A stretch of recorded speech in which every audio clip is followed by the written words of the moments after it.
The annexation of the eastern part of the Ukraine takes center stage as we sit back and decide whether or not this is legal, whether or not they had a right to do so, whether or not the people have the right to come back and say, yes, we would like to be a part of Russia, and whether or not they're going to be nuked. So we'll be talking about this for the vast majority of the program here. But there are other things we do have to talk about, and Kamala Harris on Friday says that hurricane resources should go to people of color and women first. And FEMA comes back and says, no. We'll be distributing that out to everybody. Plus, we'll be talking about the death toll and what else has happened along the way with Hurricane Ian. In other news, a little-known House rep says that Democrat leadership needs to be redone and rethought after the stock trading bill fails to pass. So somebody on the left side actually thinking something through, possibly nicely.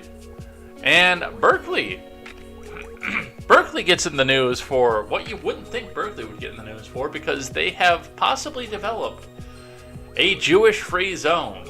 So it is going to be all this and more.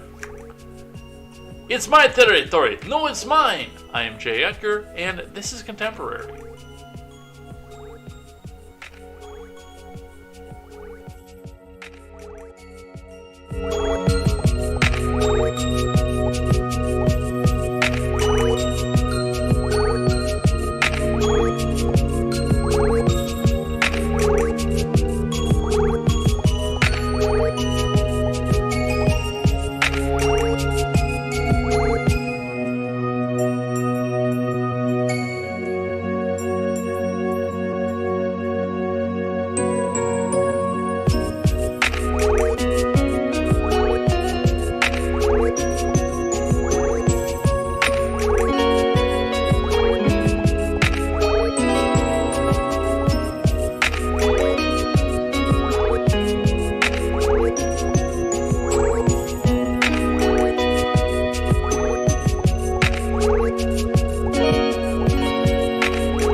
wild time to be alive. I'm telling you right off the bat. You can hardly make a news show anymore because, I mean, number one, you're daily coming up with 60 tabs across the top to come back and try to make sense of what's happening out in the news. And the other side of it is it changes. Even at 7:30 in the morning, once you've got everything prepped, ready to go, I've already looked here while we were looking at the title card and found 3 news stories that possibly should have been up on the stack for the day, but they are breaking right now. So we'll get through with what we have for the day because it's there, but it's like, okay, now Poland is begging for reparations from Germany on Germany Unification Day, no less. And Pelosi is talking about the bill that apparently did pass, but just by razor-thin margins. And how wonderful the Democrats are and how terrible the Republicans are. Well, I actually grabbed the tweet, and we'll be talking about that when we get to the Rick Scott part of the Hurricane Ian thing. But before we get into it, before we get started, make sure you guys go check out great programming such as the Daily Ignoramus, the Breakdown with Birkenhoff, the R-Rated Conservative, the Porch Boys. Go check out PJ Patriot, tweets by Britt, KTZed. Go check out Mr. Behavior. He's an awesome follow. Go check out the No Gimmicks podcast, who is back stateside, by the way. So go check all of that out. And there are going to be a bunch of great programs out there. It's a bunch of people who are dedicated to bringing you news by the common man for the common man, which is something that has been important to me for a very, very long time as I grew older and realized that all the people who are trying to tell us how to feel about these, especially political issues, because I remember when the news didn't always have to be political, but about all these political issues are people who don't have to deal with the same kinds of things we do. So go and get your news, your culture, your politics, your entertainment from people who are just like you. There are enough avenues in this world right now that you could do a thing like that. So why not? Just ignore some of the big guys. And I mean, I know on this program we mostly use the big guys, but I interpreted their stupidity through a lens of somebody who actually has to struggle with some of this stuff. So go check it out. It's going to be a great time. And let's get started. And let's start with the Dow. The Dow on Friday, September 30th, closed at 28,725.51 with a new, again, 52-week low at 28,715.85. It just keeps dumping money back out of it. It's not doing well right now. And it looks like the futures look up again, but I mean, the futures were looking up on Friday when we started off again too. So we've got a lot to look at with this. I do, instead of having 2 articles focused on what's happening in the finances, I do have one that is supposedly official financial advice, not coming from me, of course, coming from the Motley Fool, talking about whether or not you should be doing a sell-off right now. And I'm not sure where they stand on that. I may disagree with them, but they can give official financial advice, and I can't because I am a guy sitting in his living room talking into a microphone, and I'm not a financial planner. I don't know what's going to be best for you. That is one that you've got to talk with somebody who knows your situation, your personal situation, better than I do. So we'll keep that in mind as we go. Looking in at Bitcoin, the best indicator of the shortest term of the economy. Bitcoin is on the rise this morning to 19,221.10. That is up on the day, 161.40 or 0.85. Bring this back out 5 days. Also, let's get the live chat up here so I can see what you guys are doing. Looking at the 5-day, and it's actually stood kind of steady, a little bit down. Looks like there was a major drop on Friday after it jumped up to just above 20,000 briefly, but dropping itself back down under 19,000. I'm guessing when it hit 20,000, that's when people said, it's worth something again, I gotta sell it, get my cash back out of it. And then we saw the tumble off of this. So now it's sitting out here kind of steady though, dropping 191.40 across the 5 days, but staying where it's been for a while. So we'll see what happens with the Bitcoin and where that goes. And the gas, in around the Madison area, we've got some 4s out on the west side. Pan this out just a little bit so we can actually get a little zoom in, not pan out, zoom in. On the Isthmus, it looks like 390 is your standard. We have a 396 just on the outside of that. 389 at the Quick Trip. That is out. Where is that? Oh, I know where that is. That's across the street from the Woodmans.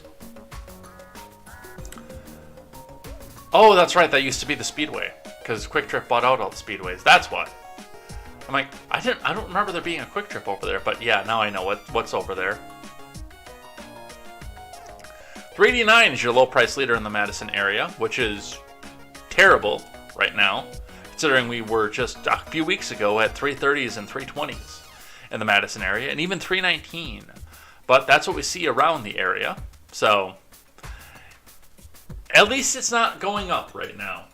It's holding steady at terrible prices, but it's holding steady. So we've got that going for us. It's not much, but it's something. Let's see what IBD has to say for the morning. From Investors Business Daily, Dow futures rise as Treasury yields fall. Oil jumps, Tesla skids on deliveries. From Ed Carson, Dow futures rose Monday morning along with the S&P and the Nasdaq. As Treasury yields fell, crude oil prices jumped. Tesla fell solidly as deliveries easily hit a record in the third quarter, but far below estimates. China EV rivals also reported sales, with giant BYD clearing yet another milestone and extending its lead over Tesla. The major indices fell solidly last week, capping a terrible September. The S&P 500 index and the Dow Jones are at bear market lows, with the Nasdaq on the verge of doing so. Treasury yields backed off from 4%, but extended their weekly win streak. Investors should be extremely cautious in the current environment as the bear market appears to be starting a third leg down. Tesla deliveries came in at 343,830 in the third quarter, up 42% versus a year earlier, and 35% above quarter two's 254,695, with Shent faced a lengthy shutdown and slow recovery due to the Pinko Pox lockdowns. The quarter three results comfortably topped quarter one's record Tesla delivery figure of, wow, we are out of, oh, there we go. I was going to say, we have a pretty long outage on that one. I don't know what just happened there, but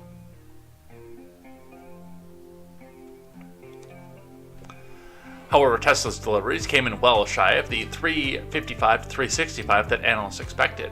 Tesla blamed logistical issues, but the report will reinforce China's demand concerns. Tesla deliveries follow Friday's AI Day, where the EV giant showed off an Optimus robot prototype with limited functionality. Meanwhile, EV and battery giant BYD reported September sales topped 200,000 in September, as well as 500,000 in quarter three. Meanwhile, Li Auto reported September deliveries that were better than its recently lowered forecast. Fellow Tesla rivals, NIO, XPeng, also reported September deliveries on Saturday as well. BYD and NIO are leading China EV push into Europe. That's just part of a massive international expansion for BYD. NIO, as well as shares of BYD, Li Auto, and XPeng are all struggling. NIO edged higher early Monday, while Li and XPeng edged lower. Tesla's looked better, but it hit resistance at its 50-day and 200-day moving averages last week. Tesla stock retreated Monday on its deliveries data. Along with Tesla stocks, Arista Networks, Enphase Energy, On Semiconductor, and Celsius Holdings have all relative strength lines at or near highs, but with the stocks trading below their 50-day lines, there's an upside to that technical flaw. Enphase, On Semiconductor, and Celsius are on the IBD 50, Arista Networks and On Semiconductor are on the IBD Big Cap 20, and Arista was Friday's IBD stock of the day. Let's look at the futures. On the futures, Dow futures rose 0.9 versus fair value. The S&P climbed 0.7 and the Nasdaq advanced 0.3 after being down solidly overnight. Tesla is a notable Nasdaq component. The 10-year yield tumbled 10 points to 3.71. The falling yield appears to be boosting futures. Liz Truss scrapped a push to eliminate a 45% top tax rate due to opposition from many members of her Conservative Party. Truss's deficit-funded budget triggered sharp sell-offs in British pound and bonds, spurring the Bank of England last week to reverse course and start buying UK debt again. Crude oil futures jumped more than 4%. OPEC and key allies could cut production quotas by at least 1 million barrels a day at Wednesday's OPEC Plus meeting to support crude oil prices. Last month, OPEC Plus cut quotas by 100,000 barrels a day. That was largely symbolic because many members, including Russia, weren't reaching their quotas. that's kind of good because we need to flood this market with oil. I don't know why they're cutting right now, but that should again be incentive to come back over into this country and drill, baby, drill. But hey, when have we ever done the intelligent thing? Natural gas futures sank over 3%. That's going to come back up. On Monday, the Institute for Supply Management will release its September Manufacturing Index at 10 a.m. Eastern Time. The Labor Department's September jobs report is due 8:30 a.m. Remember, overnight action in Dow futures and elsewhere doesn't necessarily translate to actual trading in the next regular stock market session. Let's actually look at that really quick.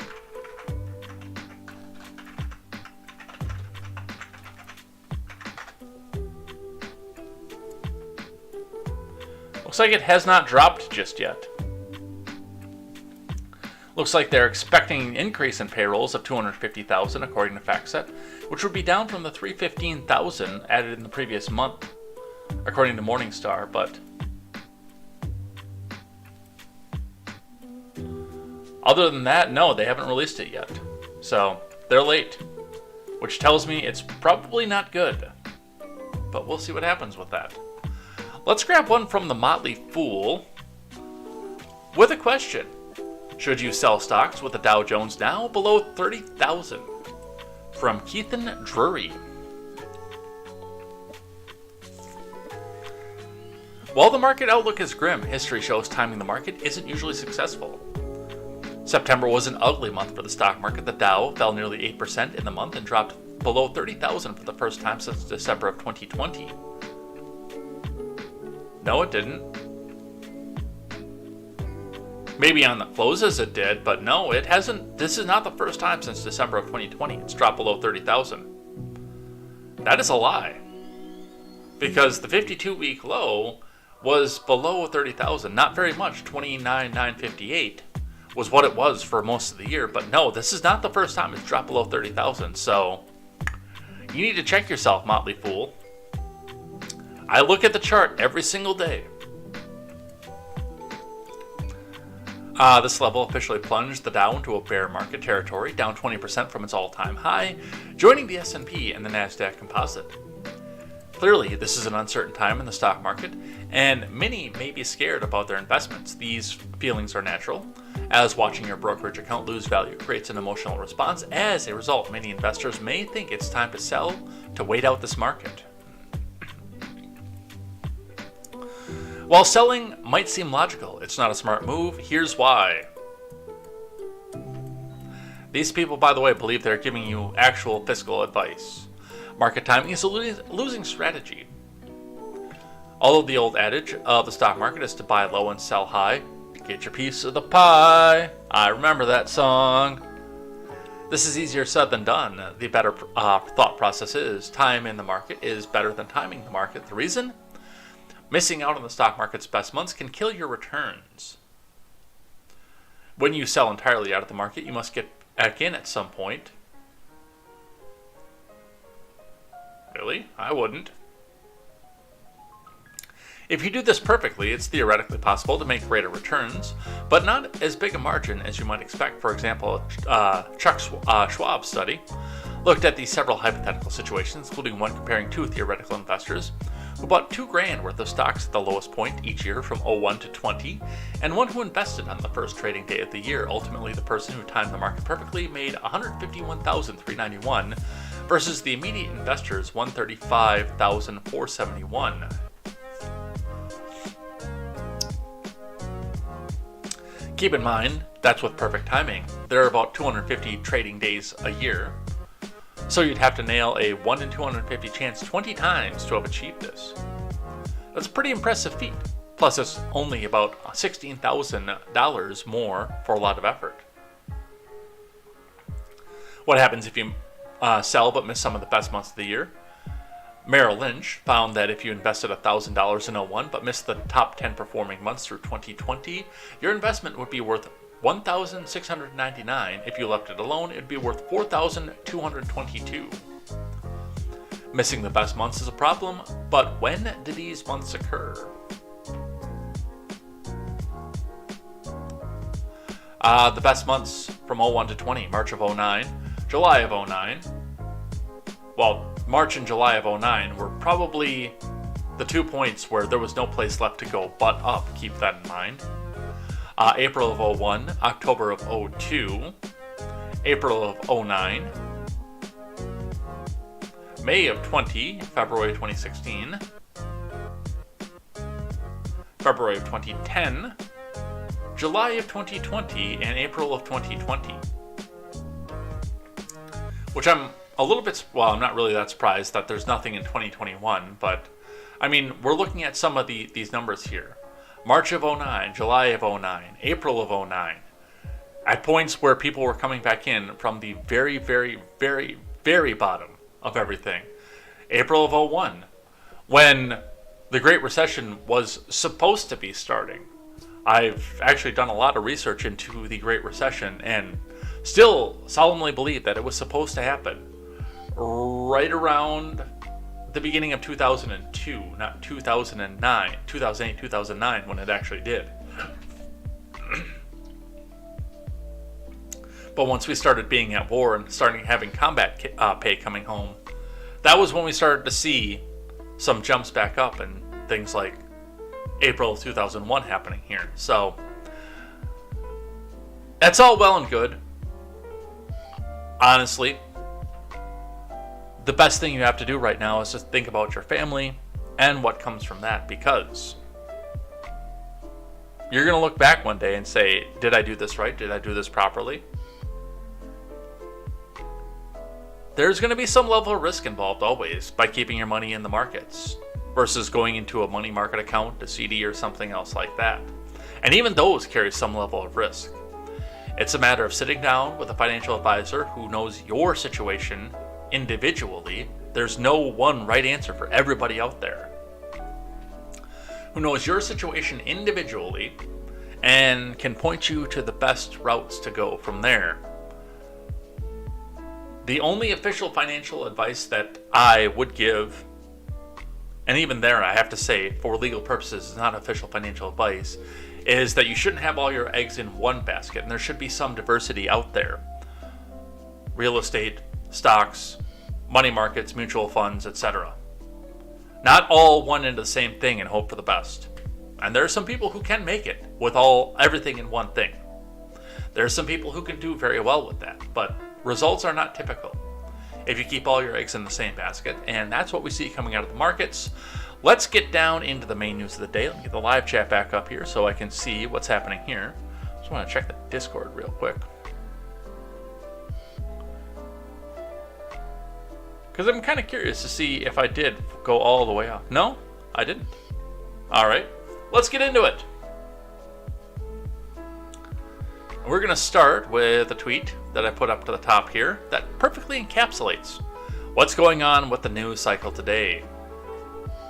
Because the support for Ukraine is lining up from the US, Germany, Japan, the EU, Italy, Canada, and meanwhile Florida's sitting out here like, come on, what do we do?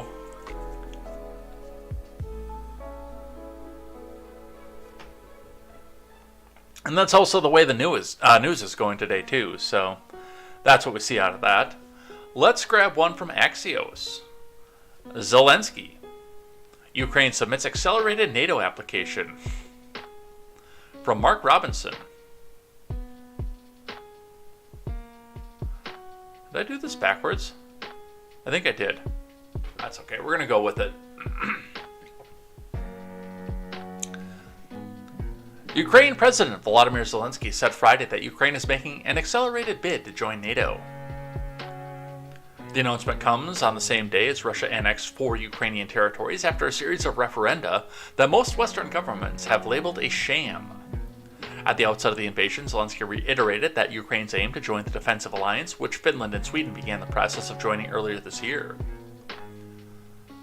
What he's saying: we are taking decisive steps by signing Ukraine's application for accelerated accession to NATO, Zelensky said on his Telegram channel.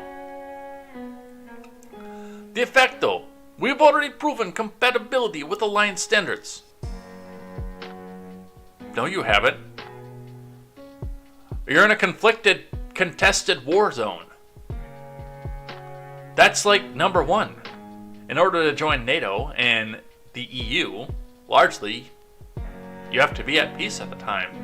Literally, the fact that Russia is disputing territory with you right now means that you can't join. You're not compatible with the alliance standards. Now, one thing I want to say with that is Ukraine actually could give themselves over to being in compatibility standards. But nobody wants to come back and actually say what it is that they need to do, because you're pro-Russia if you say this kind of thing. Oh, you wouldn't want to be pro-Russia, would you? If Ukraine wants to get into NATO, the best thing that they could do, sitting in the situation that they're in right now, is walk away from Donbass, yank all their troops back, and say, okay, you win. You have these 4 regions, and Crimea. Please, NATO, take us. Please, take us. Because then they could be. Because then the regions that they have would be contested. But see, if you say that over on Twitter, you'll have 1,010 blue and yellow flags all over you saying, you're a pro-Russian puppet. You must love MAGA.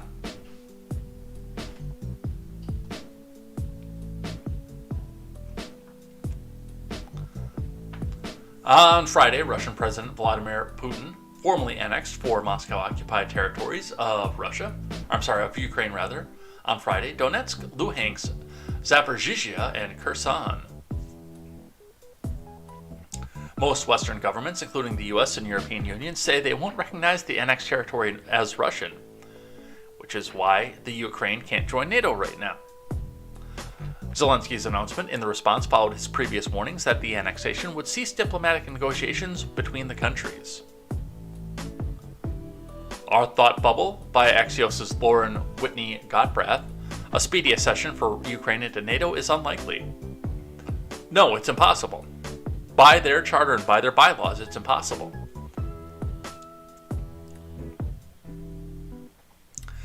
It would not only need unanimous support from all 30 NATO members upon accession, it would immediately thrust the alliance directly into a conventional conflict with a nuclear power. Yeah, that's the reason the charter is written the way that it is. To keep somebody from going directly into a fight with Russia.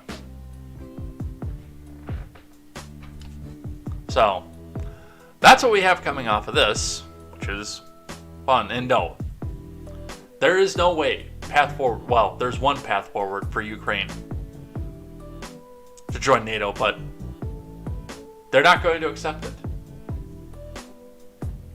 No, we must have Donbass region. There's to be no question. We cannot cede territory.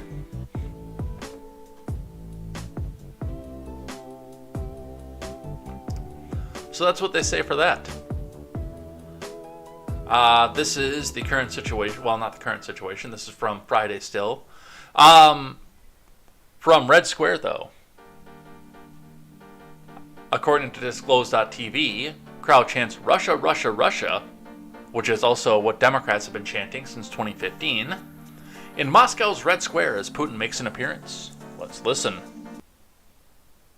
И команде на счет 3. Раз, два, три. Ура! Ура! Ура!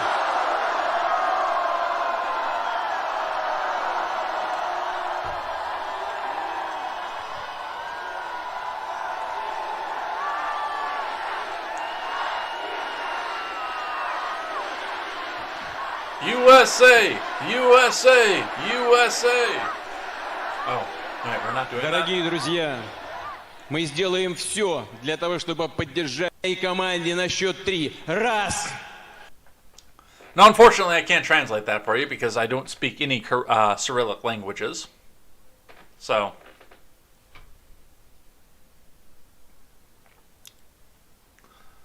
they're coming out and making a victory lap out of this. Let's grab one from the Associated Press.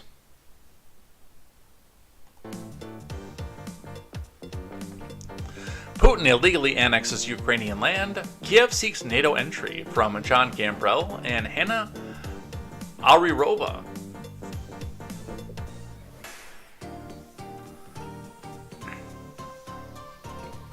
Vladimir Putin signed treaties Friday to illegally annex more occupied Ukrainian territory in a sharp escalation of his war. Ukraine's president countered with a surprise application to join NATO military alliance. Putin's land grab and President Volodymyr Zelensky's signing of what he said is an accelerated NATO membership application sent the two leaders speeding faster on a collision course that is cranking up fears of a full-blown conflict between Russia and the West. I love the editorialization of the Dissociated Press. Well, I mean, it's not new for the Dissociated Press. Russia bad, Ukraine good. Even though most of the people who were reading the Dissociated Press couldn't find Ukraine on a map until last year. Probably this year, honestly.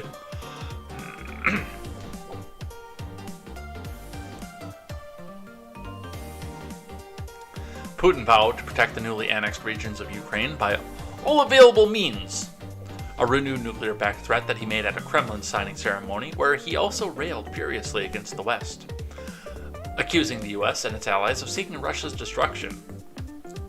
Now it's just the Democrat Party. Zelensky then held his own signing ceremony in Kiev, releasing video of him putting pen to paper. He said, "We're a formal NATO membership request." Putin has made repeatedly clear that any prospect of Ukraine joining the military alliance is one of his red lines and cited as justification for his invasion, now in its 8th month, in Europe's biggest land war since World War II. In his speech, Putin urged Ukraine to sit down for peace talks, but insisted he won't discuss handing back occupied regions. Zelensky said there'd be no negotiations with Putin. And I love the situation that we're in. Now, whether you think that the vote was real or not, there is no question right now that on paper, by all the evidence that's being presented to the rest of the world right now, and until you show me evidence otherwise that this didn't actually happen, all the available evidence that we have shows that the Donbass and Luhansk, Donetsk and Luhansk, the Donbass region, plus Kherson and Zaporizhzhia, voted overwhelmingly, almost 100%, to go to Russia. And I'm not saying, again, I'm not pro-Russia in this. I'm not pro-Ukraine either. I think that they both suck. But what I'm saying is this. By all the evidence that's put forward to me, by literally any shred of paperwork that I can see right now, all 4 of these regions voted overwhelmingly to join Russia. And until you can provide me evidence to the contrary, I have to assume that that's what happened. Whether I believe it or not is another story, but that's what we have for the evidence. That's what's going to be submitted out to the West.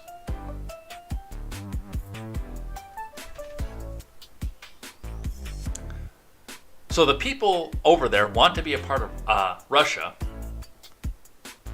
Vladimir Zelensky wants that land for whatever reason, and I think I saw earlier on in the chat somewhere somebody had said that's where all the good stuff is. I don't know if that's true because I don't know the geography of the Ukraine. I do know where it is on a map, but I don't know the geography of the Ukraine. I know that there's the one nuclear plant in Zaporizhzhia, and from what I understand, their production area is all in the Donbass region, their factories and such. That's all down there, is what I understand for that. So all these people are saying, but on paper, I want to go to Russia. Let's make ourselves Russians. And Zelensky is on the other side, turning around, looking over to Europe and saying, "Please fight my war for me. Please come in, fight my war for me. Give me weapons and fight my war for me. Give me weapons, give me soldiers."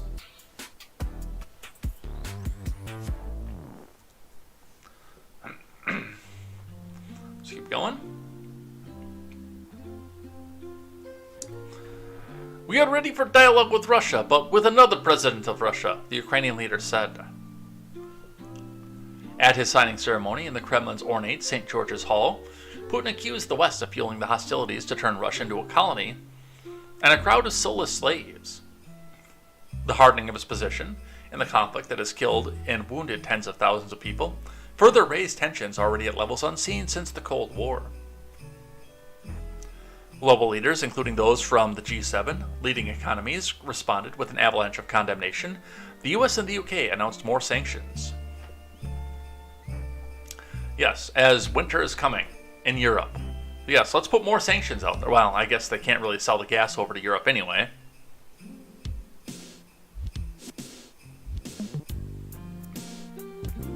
President Biden said Putin's annexation of Donetsk, Luhansk, Kherson, and Zaporizhzhia regions. Make no mistake, these actions have no legitimacy. It's much like your presidency. Let's see what this is. Они сделали выбор быть со своим народом, быть с Родиной, жить ее судьбой, побеждать вместе с ней. За нами правда, за нами Россия.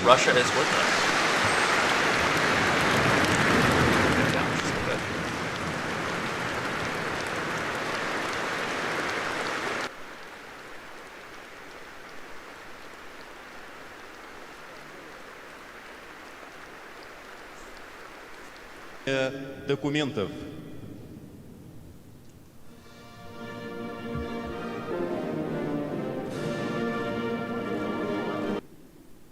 Глава Донецкой Народной Республики Денис Владимирович Пушилин.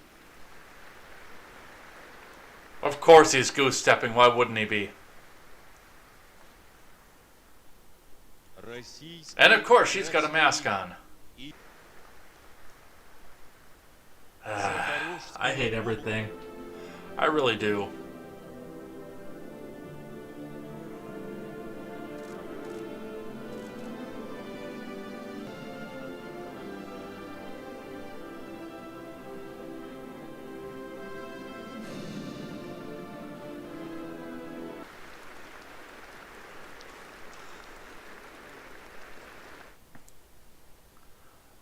I hate everything about that. America and its allies are not going to be intimidated, and are not going to be intimidated by Putin and his reckless words and threats. Biden added, noting that the Russian leader can't seize his neighbor's territory and get away with it. The European Union said its 27 member states will never recognize the illegal referenda that Russia organized as a pretext for its further violation of Ukraine's independence, sovereignty, and territorial integrity. Russia vetoed a UN Security Council resolution Friday that would have condemned the referenda, declared that they have no validity, and urged all countries not to recognize the annexation. China, India, Brazil, and Gabon abstained on the vote in the 15-member council. NATO Secretary General Jens Stoltenberg called it the largest attempted annexation of European territory by forces since the Second World War. So, you've got a few things that are moving with this. And honestly, this is the big one for me. It does seem like where we're moving with this as we continue to watch this and see this go, it really seems a lot to me from what I'm seeing off of this. Like if there is a major war, an actual hot war, Europe is going to be just as much at fault for it as the US, as Russia. And of course, again, mentioning the US, they're going to turn around and look across the Atlantic Ocean and say, "Big brother, beat the baddie for me." It's going to be just like an old video game. An old video game in the 80s. With an older sibling and a younger sibling. And the littler sibling.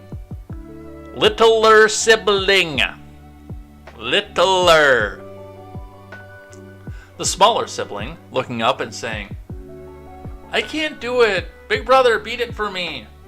Beat the boss for me, please. Which is a perfect way of describing the NATO relationship with the US since its inception.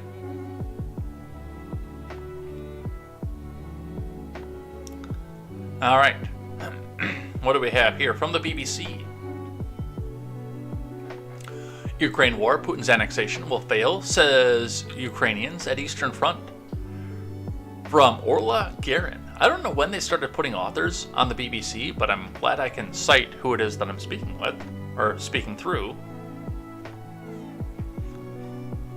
As Russia's Vladimir Putin announces the annexation of swaths of sovereign Ukrainian territory, issues nuclear threats, and mobilizes hundreds of thousands of reservists, the response from Ukrainian forces on the Eastern Front has unchanged. They will fight for every last inch of soil. We are going to touch on the nuclear threat later on. I have a specific article for that. We traveled to frontline positions in the city of Bakhmut in Donetsk, one of our 4 regions, which President Putin is now illegally claiming as his own. Our journey is made in stages. We slow down to cross the Bakhmutovka River, speed up to cover exposed ground, then weave through a dangerous curtain of downed power lines. For the last meters, we run, all the while shelling is constant, part of war's familiar soundscape. But when we reach the frontline troops inside a battle-scarred building, we hear something else. The crackle of small arms fire. The two sides are so close they can target each other with rifles. The Russians are around 400 meters in front of us and trying hard to close in. We are warned there's a Russian sniper to the rear. At his post below the ground, where a ginger cat keeps him company, the unit commander is somber and blunt.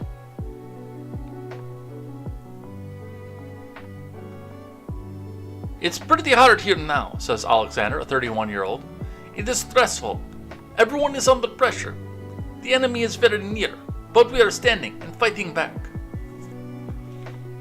He dismisses President Putin's recent referenda as delusional and says Ukrainians will not be dictated at the barrel of a Russian gun. In my view, these referenda change nothing. We fight Putin's army and make them withdraw from land. Alexander knows the cost of war, and not only from fighting his own battles. My brother died, but I don't know where and when. That happened because he was drafted by different drafting office from a different region. He died as well as a few of my comrades, officers who trained with me. I found that they were dead too, so I have lost family and friends. He's not lost his will to fight, neither has 25-year-old Roman, who is operating a key weapon in this war. A drone.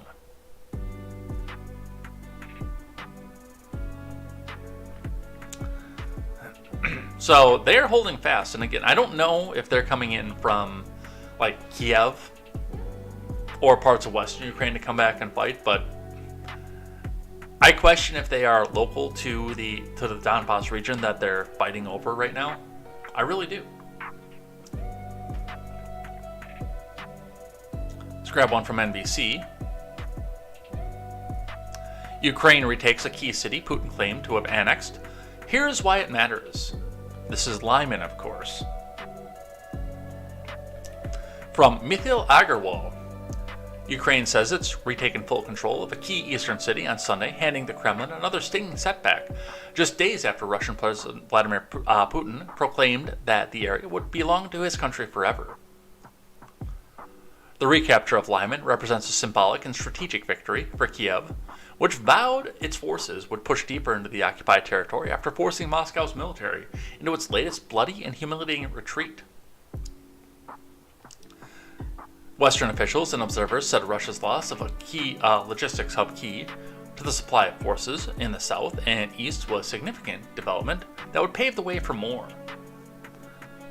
Lyman is cleared fully, Zelensky announced on Sunday, hours after the Russian Defense Ministry said it was withdrawing troops to a more favorable defensive position after facing likely encirclement. Over the past week, number of Ukrainian flags in Donbass has increased. There will be even more in weeks' time, Zelensky said on Saturday in an evening address. Lyman is in the Donetsk region, which together with neighboring Luhansk makes up Ukraine's eastern industrial heartland of the Donbas. Putin illegally claimed the areas, as well as the partially occupied southern regions of Zaporizhzhia and Kherson, at a Grand Kremlin ceremony on Friday that drew global condemnation. So let's look and see why this is so strategic. I'm in Ukraine. On the map. Let's have a look.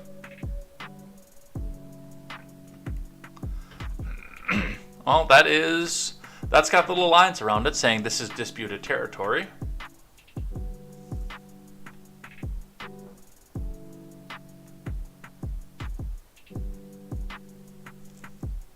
And this appears to be, looking at the territorial lines with this, at the north end of the Donetsk region, just on the edge of the Luhansk, but not in any of the other disputed territories. So, a couple things to look at with when we go to something like this. I do see that it appears to be semi-mountainous around the area with a major rail hub as well. Let's bring this out to layers. Yeah, it looks like we've got mountain range coming off to the other side of this. Which I'm not sure why this is strategic for Ukraine if that's the point, because, I mean, the only way really in and out at that point is to go back through occupied Russian territory.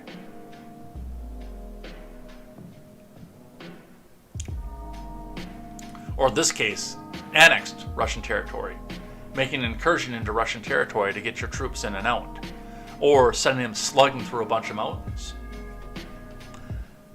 I don't know this is the win that you think that this is.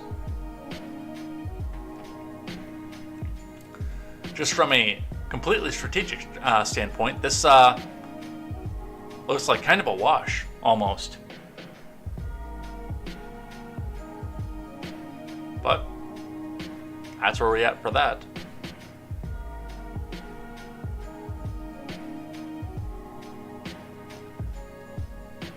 His military's fragile grip on the supposedly annexed territory and Moscow's increasing nuclear threats have stoked fears of escalation beyond Putin's move to call up military reservists. Has he actually said the words, "I will put nuclear weapons into this region"? Because I don't know that he has. I know he said any means necessary, but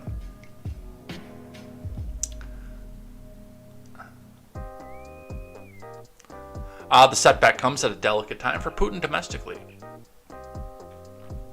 While his annexation ceremony was accompanied by patriotic rallies and bullish talks of victory, the Russian leader stoked unease and an exodus of men fearing conscription after he called up hundreds of thousands to join the fight. A new poll released Thursday by the independent Levada Center found that a growing number of Russians said they did not believe the Kremlin's special military operation was proceeding successfully. It also found that more than half of the 1,600 respondents felt anxious or angry about the partial mobilization.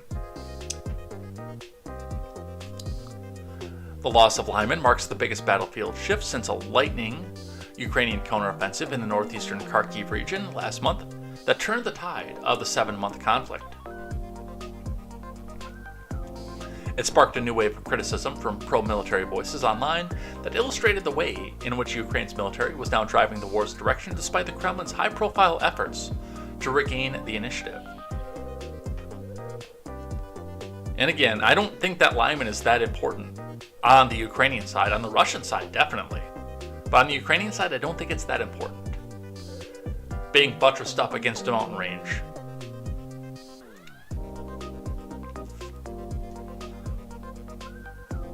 We have responded. And by we, I mean the president. In video from CNN, U.S. response to Putin's annexation of all parts of Ukraine. Let's see what we've got. This coming from the White House. New sanctions announced in response to this move by Russia. CNN White House correspondent Jeremy Diamond joins us now. Jeremy, walk us through some of these steps and what they mean exactly. Yeah, Jim, the White House had pledged a swift and severe response to this annexation effort by the Russian president, and that is exactly what we are seeing now. The United States rejecting this annexation move by the Russian president and issuing a series of severe sanctions against Russian officials, their family members, and also targeting, crucially, Russia's defense sector and providers of weaponry and other supplies to that defense sector that are based in other countries. A list of them goes from beginning with the Treasury Department sanctioning the head of Russia's central bank, Elvira Nabiullina. The Treasury and State Department are also sanctioning relatives of members of Russia's National Security Council, including the wife of Russia's prime minister and his 2 adult children. There are visa restrictions on Ochur Suge Mongush, who is a Russian national who's been accused of torturing Ukrainian prisoners of war. 14 international suppliers of Russian military hardware are being sanctioned here, and also the Department of Commerce adding 57 new entities to its list for export controls. We've also just gotten a statement, Jim, from President Biden, who says that he condemns Russia's fraudulent attempt to annex sovereign territory. He says that this is a violation of international law, trampling on the United Nations Charter, and shows, quote, contempt for peaceful nations everywhere. And this is the crucial line from his statement where he says, make no mistake, these actions have no legitimacy. And he says that the U.S. will always honor Ukraine's internationally recognized borders. He also pledges to continue supporting and arming Ukraine's military. All of this is notable, of course, Jim, because President Putin is drawing a harder line and raising the specter, of course, of the potential use of nuclear weapons. We heard him today saying that Russia will defend at all costs its territory, which he believes now includes these 4 Ukrainian regions which he is annexing, and he has said that it is not a bluff, that he will defend Russian territory at all costs using all means. Of course, this is heightening the tensions in the region, and we are seeing, of course, a... So there are a few things that I do want to take away from this little bit of video that we have off this. Now, my first question, obviously, because they all say this is an illegal annexation, this is an illegal, and we don't recognize these borders the way that they're putting back up, which, I mean, they said the same thing about, come on, I know what it's called, down in the south. Why am I drawing a blank off of this? Crimea. I knew it was a C. They said the exact same thing about Crimea. And we're not going to recognize this. This is definitely Ukraine. And, you know, the map shows that it's Russia at this point. But what is the legal methodology to go over? To name a part of a country into the territory of another country. Is there actually a legal methodology for that? Because it seems to me, and again, the only evidence that has come forward to me right now at all is the fact that everybody voted 99, 98, and 96% to go and join Russia. That is the only documentable piece of evidence that I have seen in this situation, is that election. So what is the legal methodology? And again, I ask the question is, did somebody actually say, I'm going to drop nukes onto your country? From the Hill, U.S. promises severe costs for anyone who supports Russia's annexations in Ukraine. Oh, really? Does that include stateside? Are people going to be going to the gulag for that? Because that kind of sounds like you're going to put people into the gulag. Into the gulag!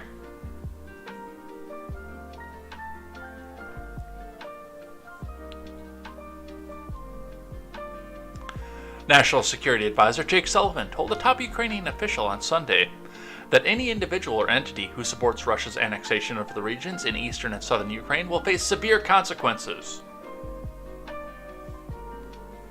Sullivan met Andrei Yermak, the head of the office in Ukraine's president, in Istanbul, which used to be Constantinople, but now it's Istanbul, on Sunday, according to a statement from the White House, 2 days after Russian President Vladimir Putin announced the annexation of 4 regions in eastern and southern Ukraine. Mr. Sullivan underscored the United States' steadfast support for Ukraine's sovereignty and territorial integrity. He conveyed that the United States and its allies and partners will not be deterred by Russia's flagrant violations of international law, including the UN Charter, and will impose severe costs on any individual, entity, or country that provides support for Russia's purported annexation, the statement said. Russia's annexation came 8 months into the war and was announced despite Ukraine making significant gains in some of the territories in Russia.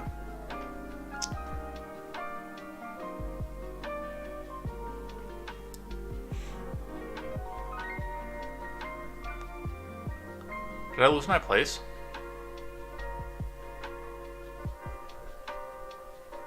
The US has said it never recognized any of the areas as being Russian territory, and Ukraine has looked to the use of declaration to rally international support to defeat Russia. The White House added that Sullivan and Yermak also discussed the ongoing situation at Ukraine's Zaporizhzhia nuclear power plant, which remains occupied by Russian forces. Well, so does the region, and the UN brokered efforts to export food from Ukraine's ports. Mr. Sullivan emphasized U.S. is committed to supporting Ukrainian people as they defend sovereignty and democracy, including via $12 billion additional assistance that President Biden recently signed into law, the statement said. In response to Russia's annexation, Volodymyr Zelensky announced last week that the country will file an expedited application to join NATO, arguing that it's already a de facto ally of the countries in the alliance. No, it's a de facto. There's no official alliance with the Ukraine. We are de facto allies. This has already been achieved. De facto. We have already completed path to NATO. Volodymyr. Just because 10,000 robots on Twitter and sock puppet accounts put your flag in their bio does not mean that our country is allied with you. Not even de facto. Just so you know. We trust each other. I don't trust you. We help each other. We protect each other. This is what the alliance is. De facto. No. You launder money for Democrats and several Republicans.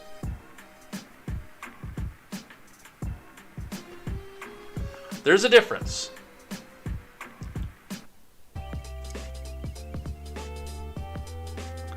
Grab one from our friends over at NPR. We're going to tell you how you're supposed to think about what's happening with Ukraine. So remember, hit that donate button, because if you don't tell them, if you don't donate to them, they can't tell you how to think. And you wouldn't want to try to have to think for yourself, would you? No, that's not progressive, that's not communist, and that's not what NPR stands for. So hit that donate button. And let's let Jason Boban tell us what to think about the real-world impact of Russia's annexation of Ukrainian regions. NPR, never printing reality, National Progressive Radio. Let's see what it is they have to say.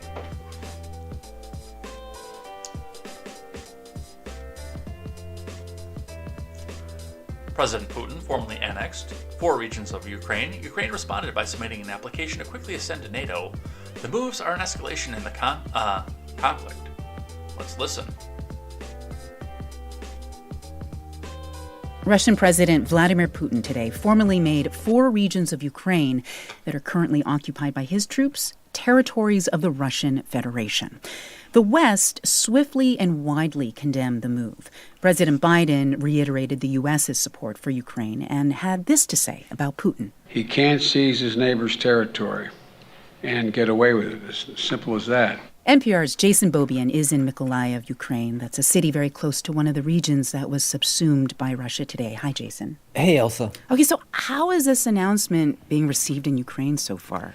You know, it was clear that this was coming. So people really expected this. It's the same playbook that Putin used in 2014 after he invaded Crimea. He then held a referendum. Then he declared that Crimea is part of Russia because that's what Crimea supposedly wants. One official here just shrugged when I asked him about this today. He said, you know, we're still at war, Ukraine still has no other option than to win. Well, what about President Volodymyr Zelensky? Like, what's been his response to this declaration by Russia that they're annexing, roughly 15% of Ukrainian land? Yeah. Well, Zelensky's people say that he didn't even watch the rambling speech in which Putin framed this invasion as Russia somehow being under attack by the U.S., NATO, and Western elites. Zelensky did, however, immediately after the speech announce that Ukraine is submitting an expedited application to join NATO, just like Sweden and Finland did earlier this year. Mm-hmm. And part of what's crazy here is that this is one of the main reasons Putin cited initially as his reason for invading Ukraine, was to stop NATO from expanding.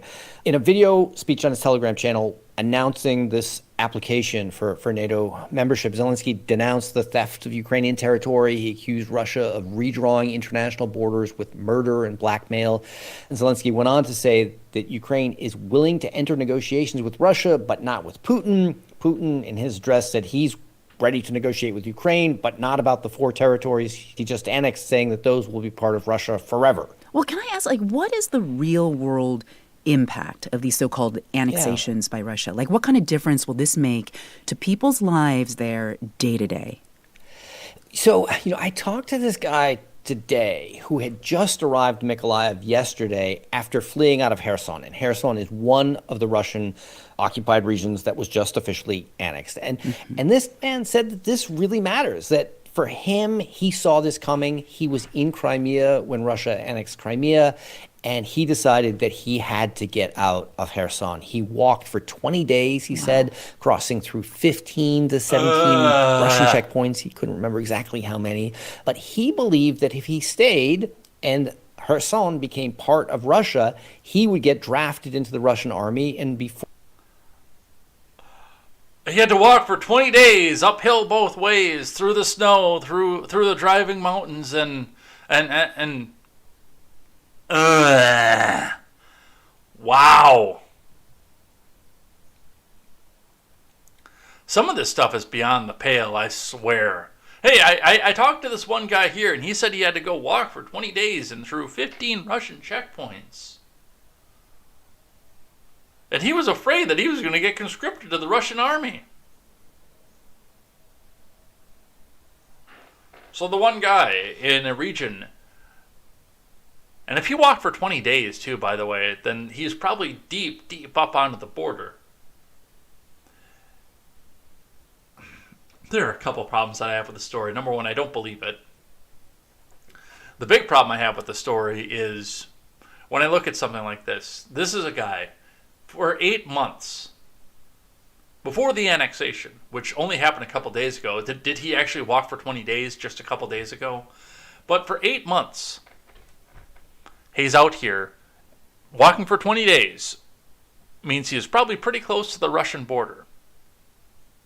He didn't think to get out of there before 8 months?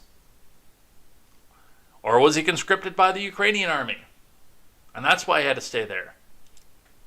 I don't buy any of this story, but, it's National Progressive Radio.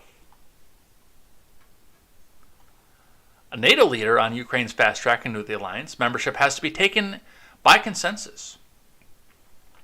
From Olafimihan Oshin. Didn't I say that I was just going to call this guy Olaf from this point on? Guess I failed that. NATO Secretary General Jens Stoltenberg on Sunday declined to commit to whether Ukraine's application to join the alliance will be fast-tracked, saying its bid to join needs to be taken by consensus.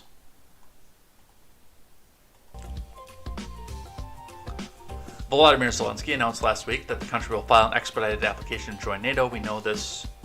During an appearance on Meet the Depressed, Chuck Todd asked the NATO chief whether the alliance would fast-track Ukraine's application about the alliance's open-door policy to allow countries to join the alliance.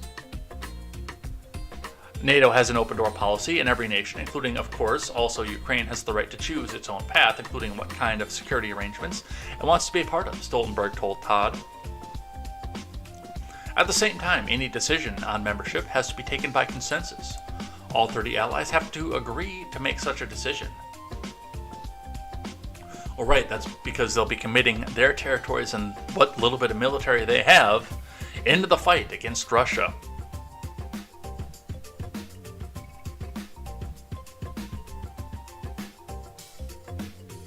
Stoltenberg said the main focus on the alliance is continuing to support Ukraine in fighting back against Russia. They need more support. They need continued support, Stoltenberg said, and that's the message I conveyed to President Zelensky when I spoke to him a few days ago.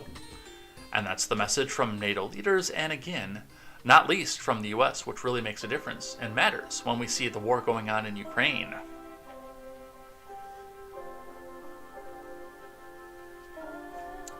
NATO rapidly moved to admit Finland and Sweden into the alliance earlier this year after they submitted applications amid fears of Russian aggression. Right, but their territory is not contested either. Ukraine made a push to join NATO early in the war with Russia, but Zelensky conceded in March that its accession was unlikely. The Ukrainian president's latest appeal comes after a series of military victories that have allowed Kiev to retake territories previously occupied by Russia. In his presidential statement on Friday, Zelensky said Ukraine and NATO have been a de facto ally throughout the war. You know what would have made this really simple? Really easy. Back in 2014, after Crimea, a certain enigmatic president come out and say, well, it looks like Russia's going to take Crimea. That means that it's going to be done. It's going to be a done deal. It's annexed. It's part of Russia now. But you know what?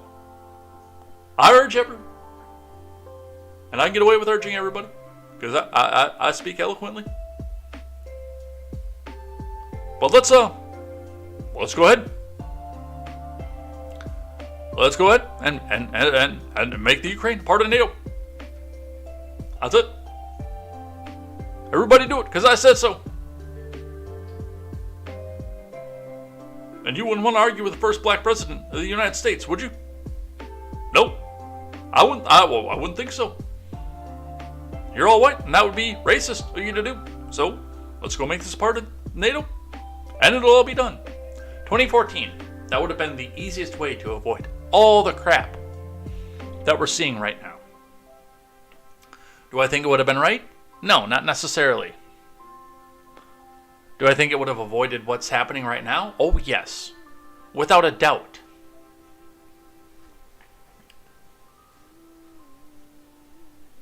But we'll continue to watch this and see what happens with this. Grab one from Reuters. I think we're almost done here. We're going to skip a little bit of this because we do have to talk about Hurricane Ian, and we're running up on the clock. I actually do have to head out of here at some point very early on today as well. From Reuters, EU leaders to discuss next steps on energy in Ukraine. EU countries will discuss how to step up support for Ukraine and their joint next steps to tame soaring energy prices when they meet on Friday. In an meeting invitation letter to EU leaders published on Sunday, European Council President Charles Michel called for a firm EU response to recent developments, including Russia declaring the annexation of 4 regions of Ukraine on Friday.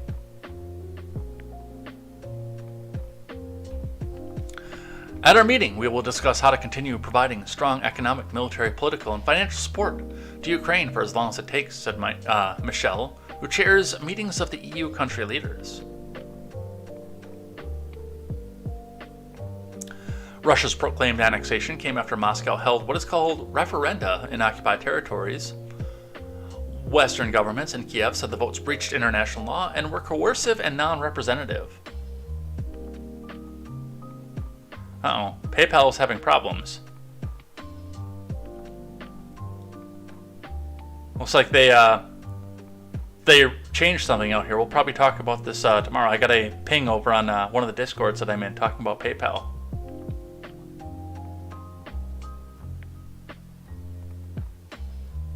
So I'll have to read that afterwards. Because I take PayPal, by the way.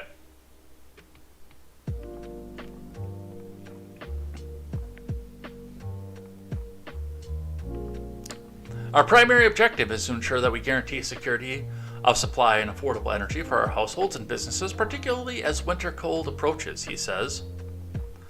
EU countries' energy ministers adopted a fresh set of policies on Friday to attempt to tame high energy costs, including windfall profit taxes on energy firms. But states are divided on what to do next, with many calling for an EU-wide cap on gas prices, but others, including Europe's economic powerhouse Germany, opposed. Leaders will also discuss on Friday how to protect their critical infrastructure. Unexplained ruptures last week in the Nord Stream pipelines in Baltic Sea designed to bring gas from Russia to Europe have prompted some countries to send in the military to secure potentially vulnerable energy systems.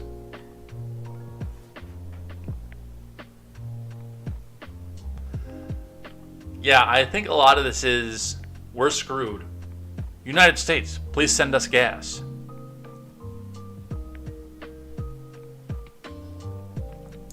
Some response on the nuclear thing.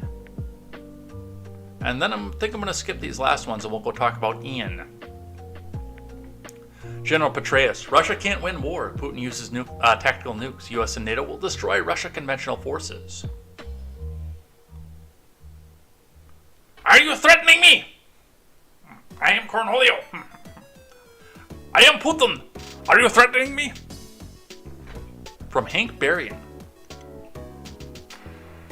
Former CIA Director David Petraeus, the general who led the U.S. forces in Iraq in 07 and 08. Oh good, so this guy has a long career of being a warmonger. Said Sunday that Russia cannot win its war against Ukraine, and if Russian President Vladimir Putin uses tactical nuclear weapons, the U.S. will lead NATO in an unprecedented attack against Russia. Boy, is it ever a good thing that I finished Fallout 3, because now I have practice on what to do when it comes time to go play Fallout in real freaking life. Petraeus spoke to John Carl of ABC News on This Week.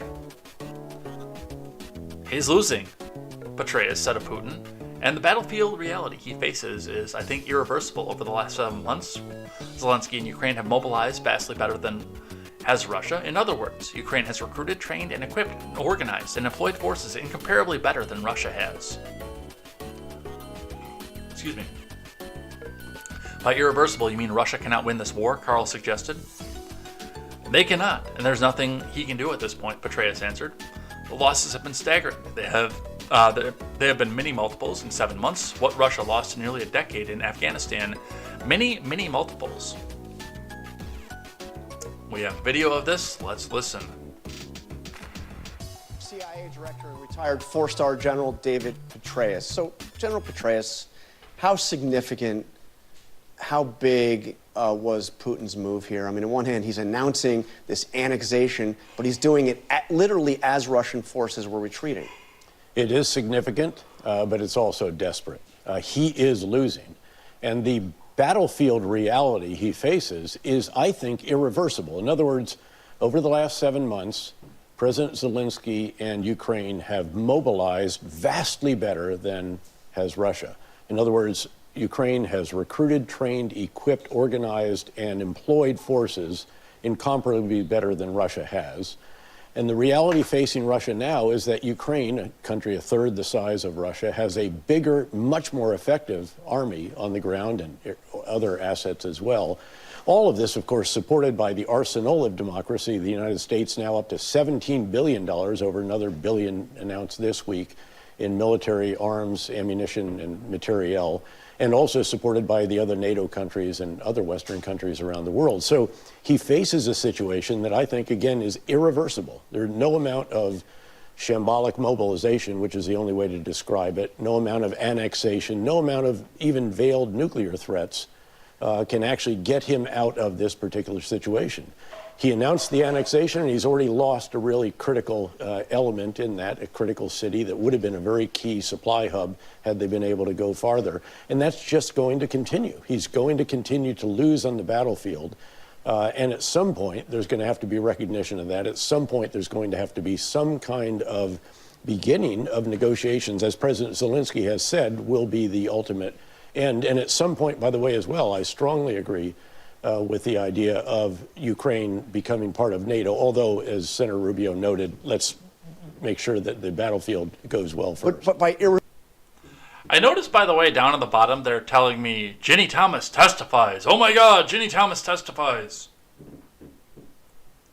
Which I'm guessing a lot of this is a big distraction from, because they're trying to... They're pushing the Ukraine back out into the front on the news so that they can shift some things around behind the scenes on the January 6th thing without anybody noticing. Okay, we've got the recording of Ginny Thomas. Let's selectively edit that, so we can make her say whatever we want her to say, in 3-second sound bites at a time. As far as this and the nuclear weapons thing, the thing that I keep hearing, and first thing, number one, if Russia drops a nuke, they'll be dropping them on their own people, especially if the numbers are true. And we're not going to be talking like a small little tactical nuclear weapon like the mini nuke in Fallout 4 that can kill a dozen people in a concentrated area. We're talking about hundreds of thousands, maybe millions of people, of their own people they'll be dropping a nuclear weapon on if they go back and drop the big one. This sounds like WMDs all over again, is what this sounds like from here.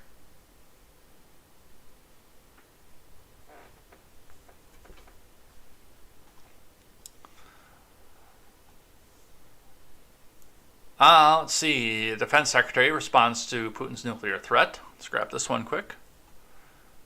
Now, part of the annexation, Russia's annexation, is the statement by President Putin that he has now made twice, that these territories are now Russian, and that he will defend these Russian territories with every means possible.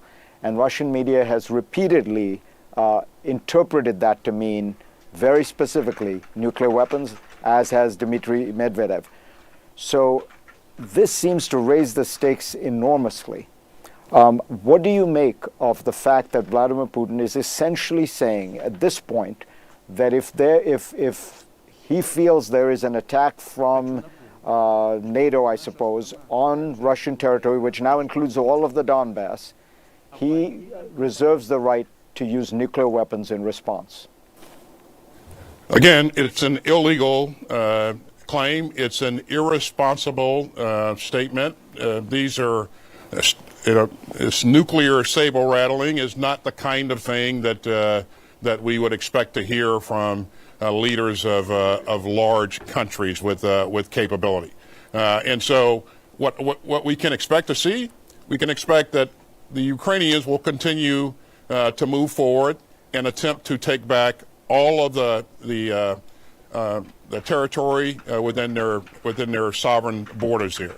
And so I don't think that's going to stop, and we will continue to support them in their efforts. What have you conveyed to the Russians privately just how dangerous these threats are, or what kind of retaliation they might expect from the West were there to be a use, say, of tactical nuclear weapons? Well, you've heard people in our leadership, among our leadership, that have said that we have communicated to them recently. Personally, I've not talked to Shoigu in recent days, but I have talked to him in the past, and I have addressed this very issue and warned to not go down this path and conduct this type of irresponsible behavior. So, yes, I have done that in the past personally, but I've not talked to him recently. Did you get?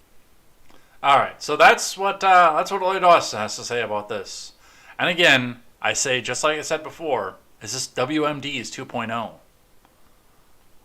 The last one comes from the houseplant-in-chief himself, and then we'll go talk about Hurricane Ian. I want to say this again. America is fully prepared with our NATO allies to defend every single inch of NATO territory. Every single inch. So, Mr. Putin, don't misunderstand what I'm saying. Every inch. And I've been in close touch with our allies. we're announcing new sanctions today as well, that including new authorities to sanction anyone who provides political or economic support to Russia's fraudulent territorial claims. And I've been in close touch with our NATO allies, who are united in our resolve to take on his aggression. I want to say this again.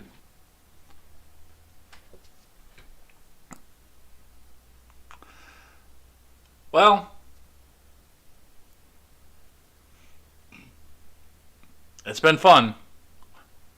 Humanity, we had a good run. But people like this, and Lloyd Austin, and the other one, I forget his name, the debunked one, Petraeus, they're determined to get us into a nuclear war. And leave this country glowing. And leave this world glowing as well. I hope I become ghoulified. Let's go talk about Hurricane Ian.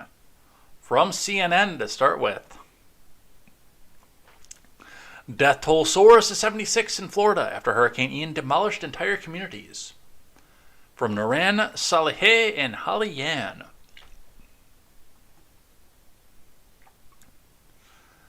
Newly homeless Floridians are struggling to restart their lives while rescuers scramble to find any remaining signs of life among the wreckage of Hurricane Ian.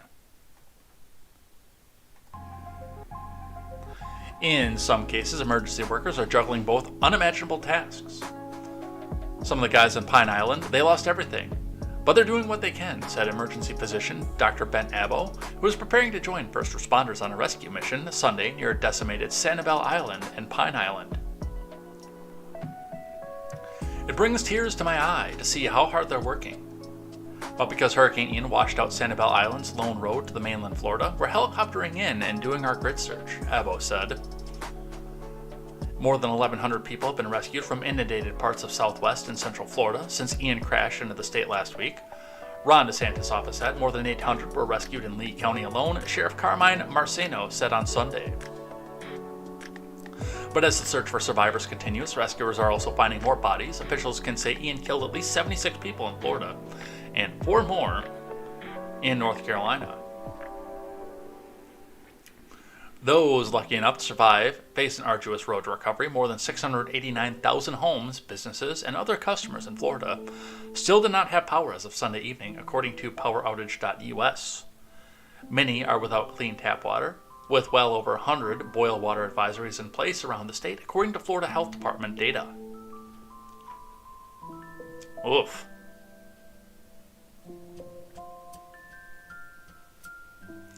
Anybody who lives near the water should get flood insurance, FEMA chief says. Yes. Should have been the first thing you did when you moved near the water. I don't disagree with that.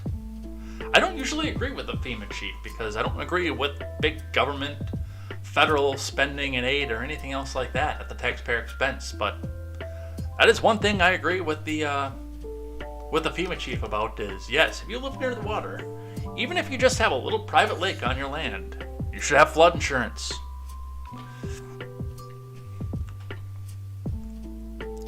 Hurricane Ian could be the most expensive storm in Florida's history, devastating communities from the state's western coast to inland states cities like Orlando. I don't know if that's going to be the case or not, dude. I'm kind of thinking to myself that Andrew is probably still more expensive once you adjust for inflation.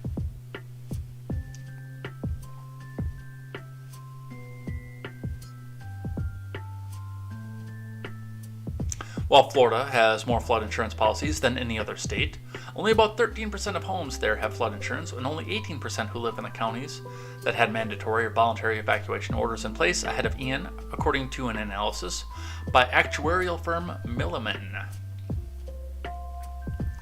On Sunday, the head of the Federal Emergency Management Agency said Americans don't have to live in a flood zone to benefit from flood insurance. I think anyone who lives near water should certainly purchase flood insurance because it's your number one tool to help protect your family and your home after the storm, FEMA admin Deanne Criswell said.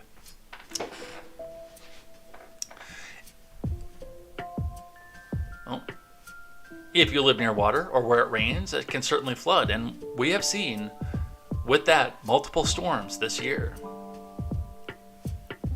She said FEMA is in the process of updating its flood zone maps. While in certain areas that require flood insurance, everyone has the ability to purchase flood insurance, Chris Well said. It is certainly in your best interest to help protect your property in the aftermath of any of these storms. Yeah, if you live anywhere near a piece of water, you should have flood insurance.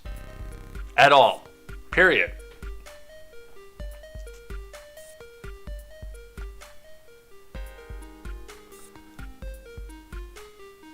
Another raise in the death toll from NBC. Historic search and rescue operation underway as Ian's death toll reaches 87.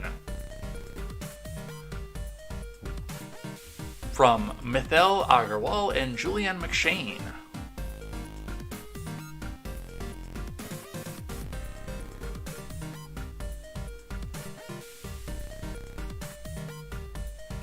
As federal emergency management officials launched their largest ever search and rescue effort, the number of fatalities in Hurricane Ian's wake climbed to 87 on Sunday. That number, tallied by NBC, was expected to continue to climb as additional deaths were investigated for possible ties to last week's storm. The fatalities so far have included 83 in Florida, where Ian struck as a Category 4 hurricane, Wednesday, and 4 in North Carolina, where the storm ended up after striking the coast of South Carolina on Friday. President Biden and First Lady Dr. Jill Biden announced that they will travel to devastated areas this week. And by the way, I will note that NBC is extremely misogynistic because they didn't put doctor in front of Jill Biden. I added that to not be misogynistic. NBC News, do better. Announced they will travel to devastate this week as the U.S. reels from the death, dangerous floods, and destruction left in Hurricane Ian's wake. The White House announced late Saturday the Bidens will visit Puerto Rico on Monday and Florida on Wednesday. Search and rescue efforts were underway. The FEMA chief Deanne Criswell told Fox News Sunday the U.S. response was likely to be unprecedented.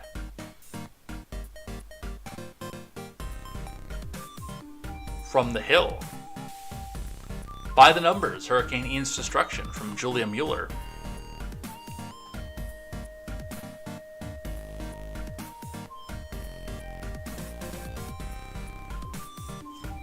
Florida, Georgia, and the Carolinas were battered this week after Hurricane Ian made landfall in Florida and surged north, impacting millions with strong winds and flooding and power outages. Ian morphed from hurricane status to tropical storm and is still bringing rain to the mid-Atlantic post-tropical cyclone Ian. As officials in the 4 states start to take measures of the damage, the death toll is rising and thousands remain unaccounted for. Here's what we know about Ian's impact so far by the numbers. At least 68 people have been confirmed dead, according to the Associated Press, with most of the casualties reported in Florida. 3 people died when the storm passed through Cuba. Other outlets are putting together the number higher as authorities struggle to assess the affected areas, reach survivors, and log deaths due to the storm. The Florida Medical Examiners Commission, in an update on Sunday, confirmed 58 deaths attributed to Hurricane Ian in the state. Lee County has counted 42 casualties, Sheriff Carmine Maceno said in a Facebook update on Saturday. Another 5 people in Volusia County, 3 each in Collier and Sarasota, 2 in Manatee, and 1 in each of Hendry, Hillsborough, and Lake counties, according to the medical examiner's update. Another 23 were reported in Charlotte County, according to local media. There are around 10,000 Floridians unaccounted for. DeSantis announced Saturday the state had recorded more than 1,100 rescues with more than 1,000 search and rescue teams deployed. But those operations face a number of obstacles as rescue workers wade through flooded areas and face lingering storm conditions. According to the South Florida Sun Sentinel, around 10,000 people are still unaccounted for in South Florida alone. 17 were missing as of Friday after a boat carrying migrants from Cuba to Florida was wrecked by the storm at sea. Man, I understand wanting to get out of Cuba. But I can't believe you didn't have advance notice that there was a hurricane coming and still wanted to go try to sail on a raft made out of a 57 Bel Air.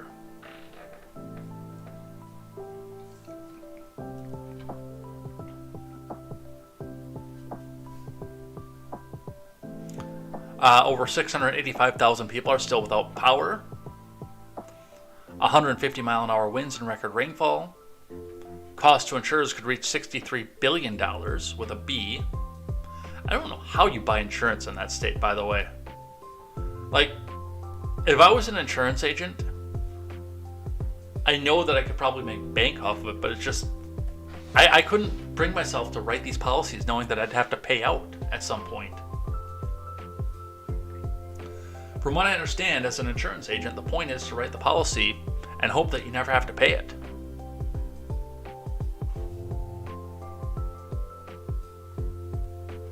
So, there's a bunch of stuff going on with this.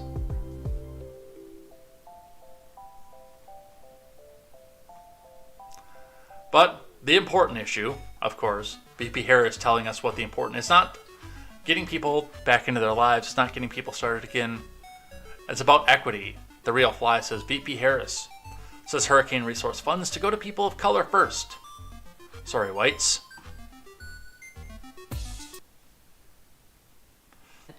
It is our lowest income communities and our communities of color that are most impacted by these extreme conditions and impacted by issues that are not of their own making. And so women. Absolutely. And so we have to address this in a way that is about giving resources based on equity, understanding that we fight for equality, but we also need to fight for equity, understanding not everyone starts out at the same place. And if we want people to be in an equal place, sometimes we have to take into account those disparities and do that work.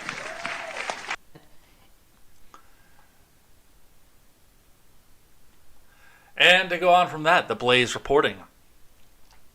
Kamala Harris says climate crisis should be given out based on equity to communities of color and women. From Carlos Garcia.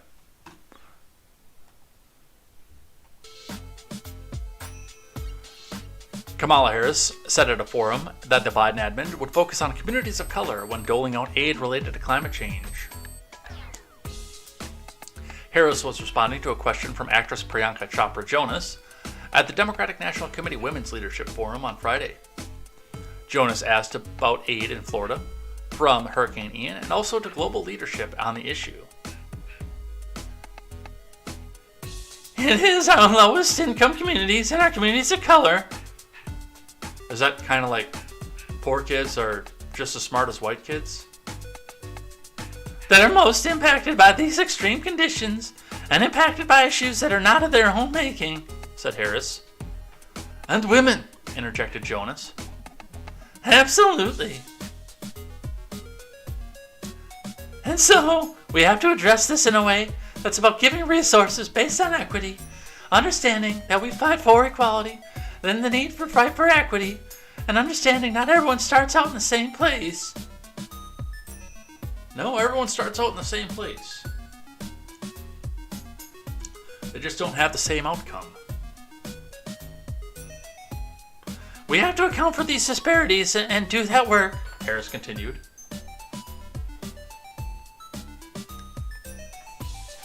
The comment was posted to Twitter and mischaracterized as Harris commenting about Hurricane Ian, but the longer video of the comments made it more likely she was referring to the U.S. efforts to address climate change globally. Pushaw, the Rapid Response Director for DeSantis, made it clear that aid was being distributed without any racial bias. This is false. The VP's rhetoric is causing undue panic and must be clarified. FEMA individual assistance is already available to all Floridians impacted by Ian, regardless of race or background, she tweeted. Pray for Quest Fanning.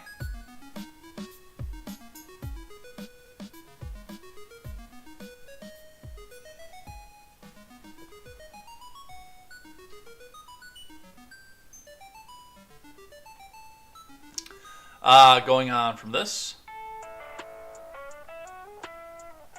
VP Harris dodges question asking about dispersing Hurricane Ian relief based on equity.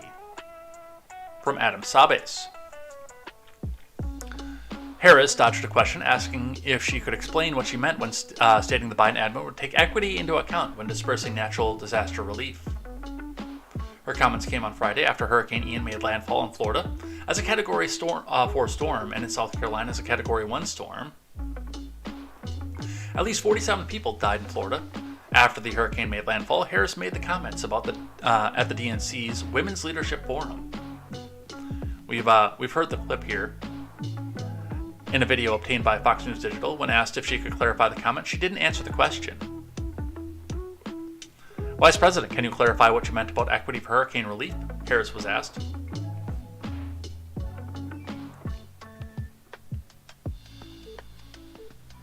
But apparently she didn't answer that question. She was slammed for saying Hurricane Ian aid would be based on equity, which I'm sure that we all know at this point.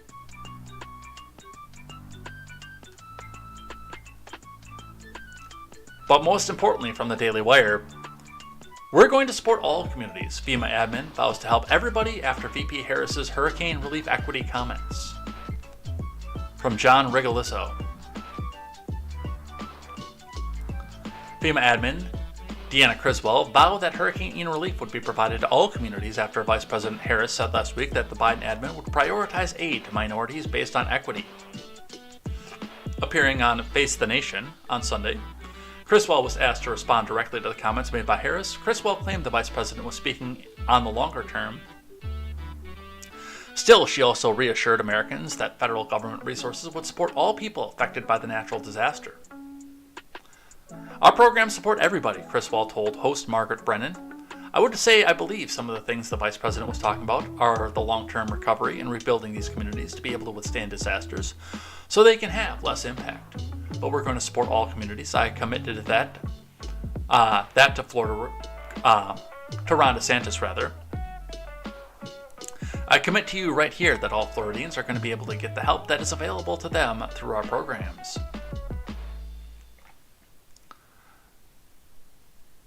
Do we have the clip from Face the Nation? No, we do not. We just have the one that we already watched.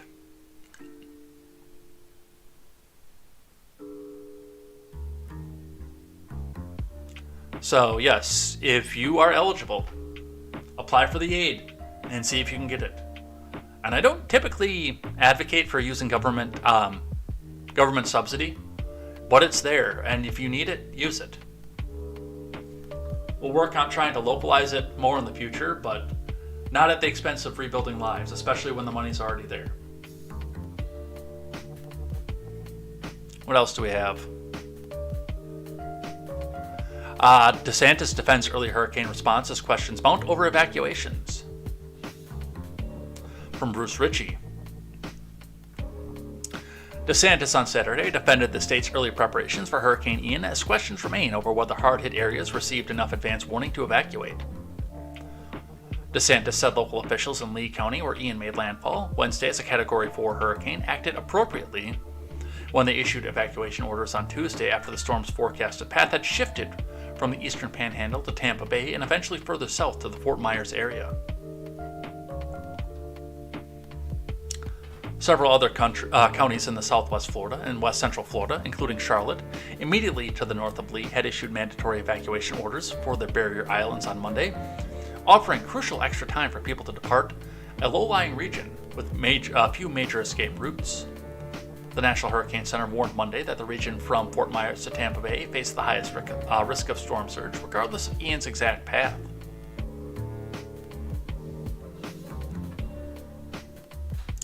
Even so, DeSantis pointed to the ample public warnings earlier this week that Ian posed a catastrophic danger to the flood-prone Tampa Bay region, which had not taken a direct hit from a major hurricane in more than a century.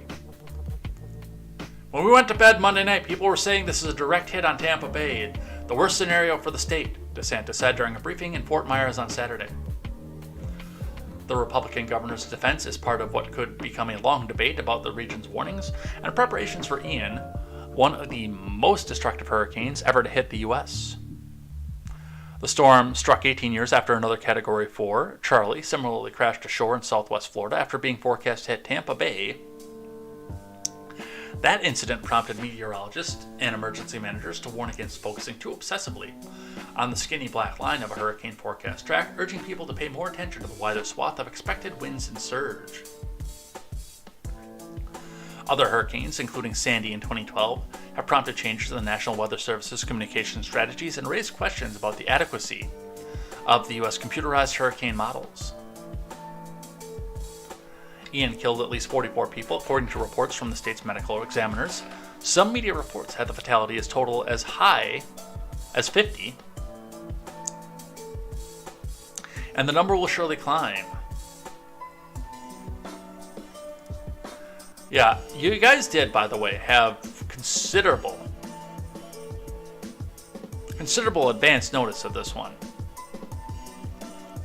And a lot of people down there just said, no, we're going to stay and we're going to sit it out because that's what Florida men do. I know that's what John and Midget B were talking about.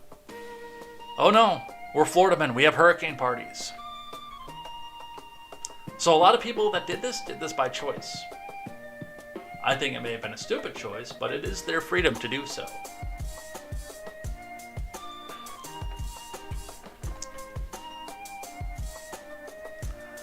And a bit of charity here as people come out, and I think this is part of the reason that the Ukraine is jumping up to try to distract away from this, because they really can't corner DeSantis on this.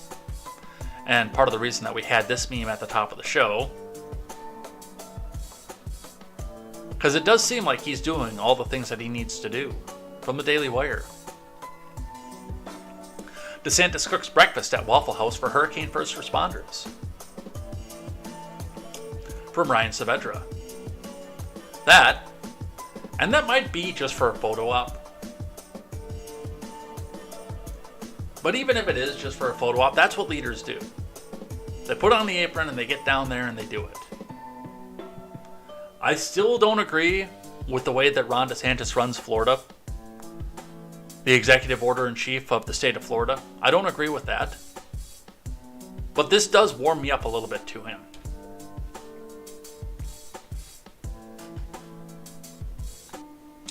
Ron DeSantis cooked breakfast Saturday morning for first responders who have been on the front lines dealing with the aftermath of Hurricane Ian. Ian made landfall on Wednesday in southwest Florida as one of the most powerful Category 4 hurricanes to ever hit the state, with a sustained wind speed reaching up to 155. Waffle House is one of the first restaurants in Charlotte County to reopen and provide hot meals as we work together to serve Floridians after Hurricane Ian, DeSantis wrote on Twitter.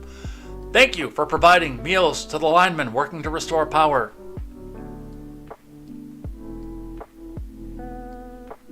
Let's watch. Hey, what? This is definitely good stuff right here. Yeah. You got that one? That's ready too. Is this ready, period? That's ready. Got done? Uh-huh. Everybody's leaving now. Let me give you one more here. Yeah, but you're left-handed. Right. No, I'm right-handed. This is the right hand on this I'm one? right-handed, so this is for the right? Yeah, that's what I was doing. Yeah. I think that's better. Yeah, unfortunately, this does seem a little bit photo op-y, because it does seem clear that he's not done this, at least for quite a while, a long time. I don't know if this is an actual thing that he's doing for this, or if this is just, hey, smile for the camera, but I mean, at this point, it's being done, so.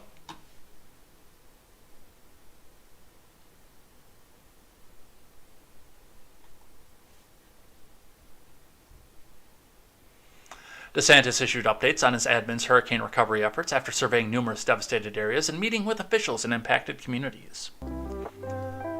The governor's office said that there are 42,000 linemen responding to the more than 1.2 million power outages caused by the catastrophic damage from Hurricane Ian.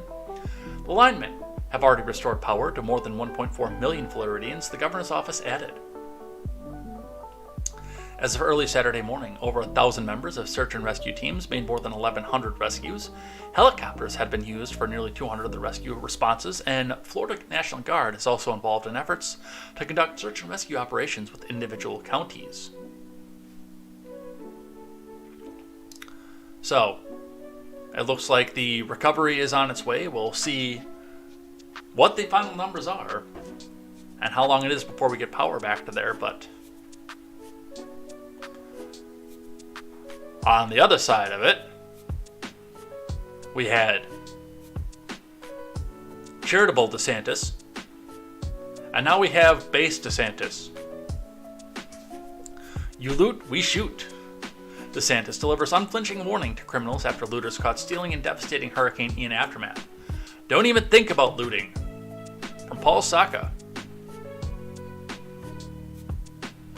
Do we have video of this? Yes, we do.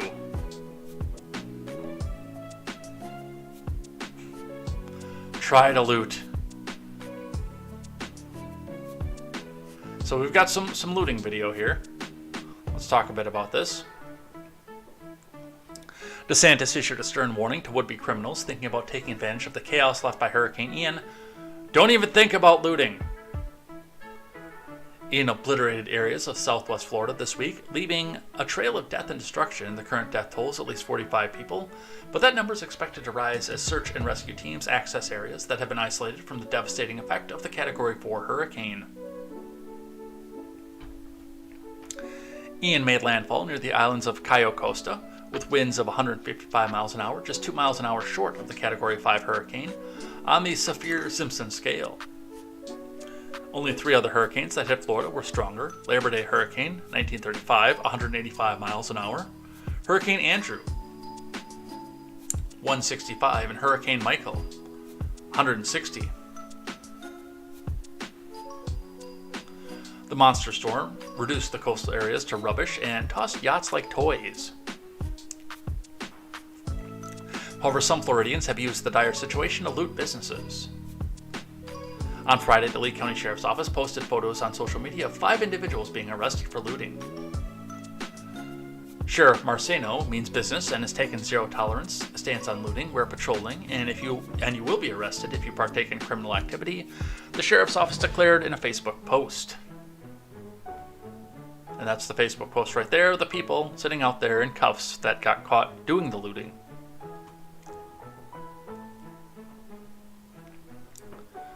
DeSantis delivered an unflinching warning to anyone contemplating looting in the aftermath of the apocalyptic hurricane. Let's listen. The other thing that we're concerned about, particularly in those areas that were really hard hit, is we want to make sure we're maintaining law and order. Don't even think about looting. Don't even think about taking advantage of people in this vulnerable situation. And so local law enforcement is involved in monitoring that. I told Kevin if the state needs to help as well, because you can have people bringing boats into some of these islands and trying to ransack people's homes. I can tell you, in the state of Florida, you never know what may be lurking behind somebody's home. And I would not want to chance that if I were you, given that we're a Second Amendment state.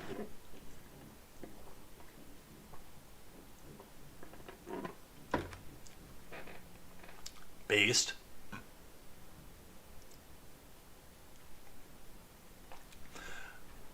Lee County, Florida. Try to loot. I will eat your face.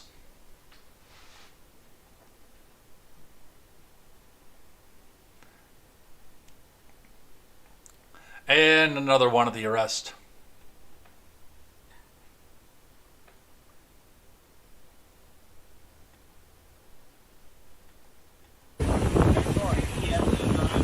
With nothing but wind noises over it.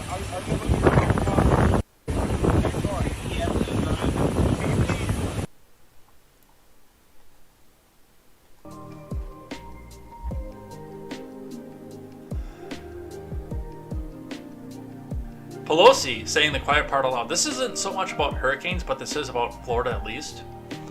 Pelosi, we have a shortage of workers in our country. In Florida, some of the farmers and growers are saying, why are you shipping these immigrants up north? We need them to pick crops down here. Let's listen. The fact is that we have a responsibility to secure our border.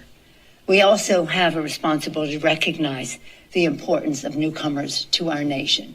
Right now, the best thing that we can do for our economy is to have comprehensive immigration reform.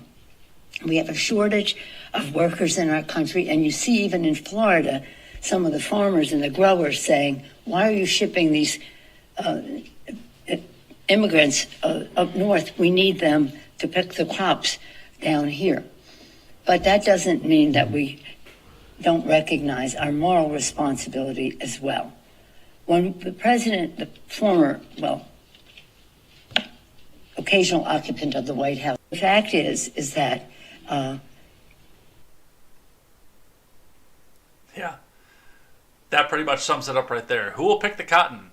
Democrats are the same party that they were 160 years ago. And Pelosi has no idea that what she said was wrong. That's the worst part of it, because it's what it's always been. She's 80 years old, which means that she was born in 42, I believe. 41 or 42.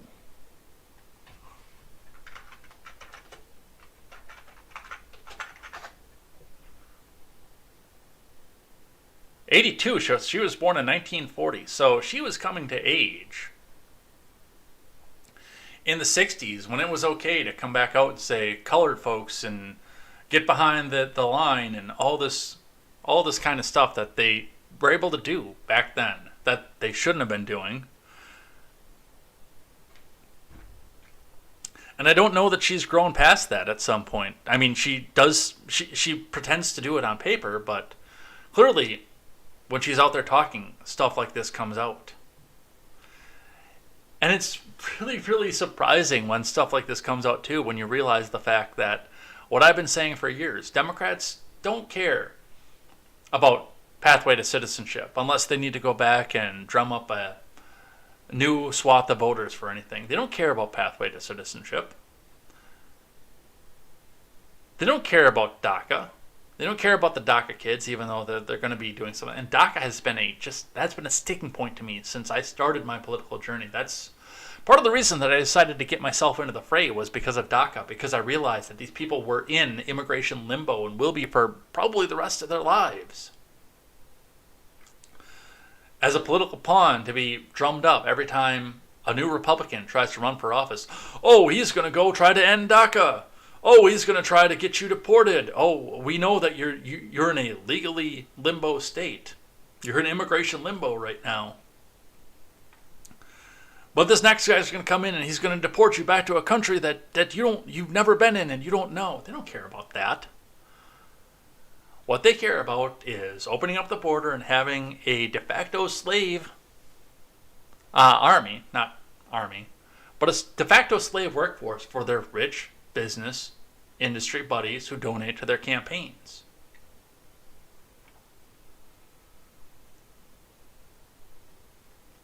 They come in, they do the work. They do the work for like $2 a day or whatever ridiculously low amount that they do, with no union protections, even if they are working in a union shop, by the way. Know this because I've worked in a union place before, and I've seen what they do, with absolutely no protections. And if they go to complain about the working conditions, the pay, or the lack of benefits or anything else, you get deported. So you better do what I say. They don't want these people to be legal.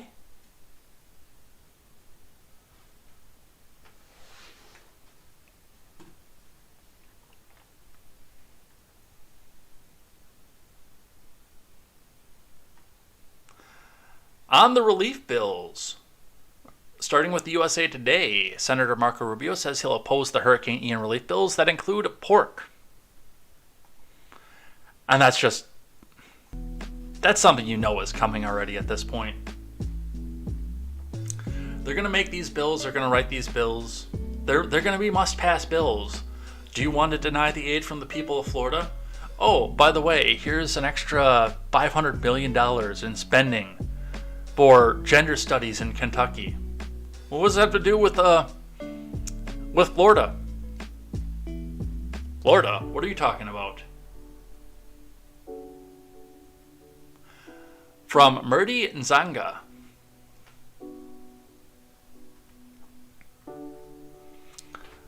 Marco Rubio said Sunday that he wants any Hurricane Ian relief bills to be targeted only at disaster funding, adding he would not vote for any legislation that goes beyond that. Parts of Florida's Gulf Coast were destroyed by the hurricane before it cut across the state and then swung through the Atlantic and made landfall in the South Carolina coast. 54 people have died as a result of the storm. I think that number's up by this point. What I won't support is things that are not emergency relief. What we're going to ask for Florida is what we supported for every other state in the country that's been affected by natural disasters. And that's emergency relief designed to be spent immediately to help the people affected now, Rubio said on ABC's This Week.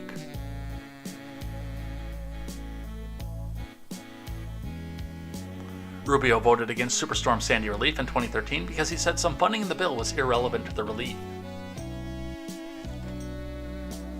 He said on CNN's State of the Union Sunday that he would vote no on any bill that is not clean when Dana Bash asked Rubio if he would vote against a bill that smells like pork. You will have people in the Senate, the House, that are going to vote against disaster relief because they view the disaster relief bills as ways for other people to get their pork and their pet projects done. Yes, and they do this all the time, by the way. This is not new. That is, wow. That is insanity.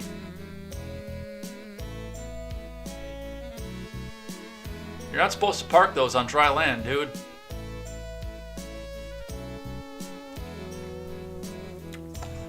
Pork is slang for unrelated funding requests inserted into congressional spending legislation, especially if that legislation is must pass. The White House has declared 13 counties in Florida as major disaster areas, meaning tens of thousands of residents impacted by Hurricane Ian can apply for financial assistance. The declaration authorizes the FEMA to help people in affected counties to pay for temporary housing and home repairs, offer low-interest loans to cover uninsured property losses, and fund other federal programs to assist individuals and business owners to recover from one of the nation's most significant storms. Well, good.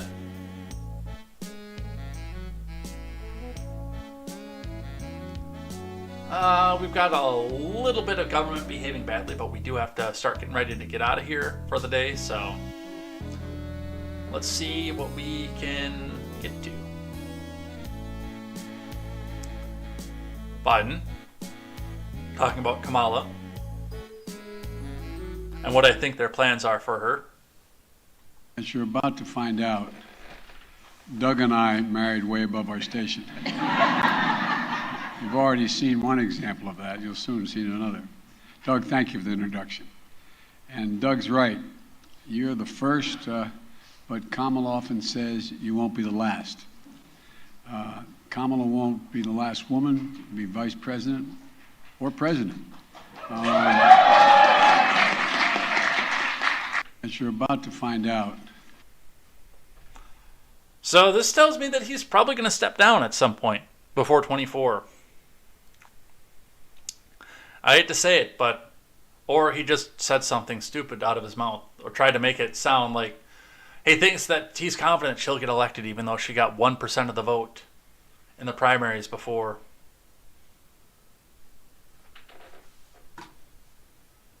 An interesting one here. So this is Biden talking about the soul of America, but the interesting part of this is that he got quote tweeted by Tara Reid. Tara Reid quote tweeting and saying, "You sexually assaulted me when I worked as your staffer, Biden, in '93, then used your power and resources to silence me.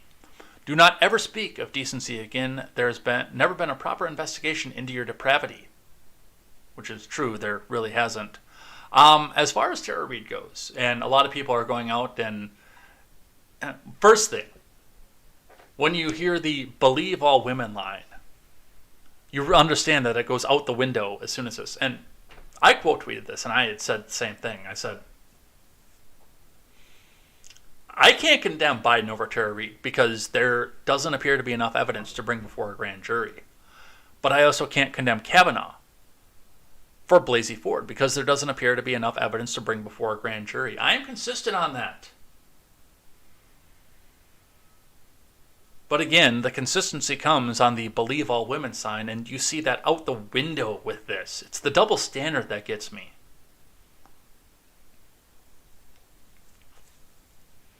Where Tara Reid is a grifting idiot who's just trying to get a quick buck off of this, but we should totally believe E. Jean Carroll or Christine Blasey Ford, we shouldn't believe Ashley Biden, but we should definitely believe Christine Blasey Ford.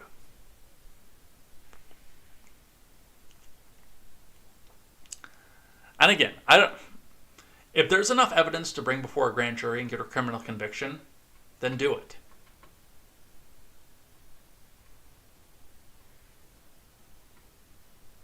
Absolutely do it.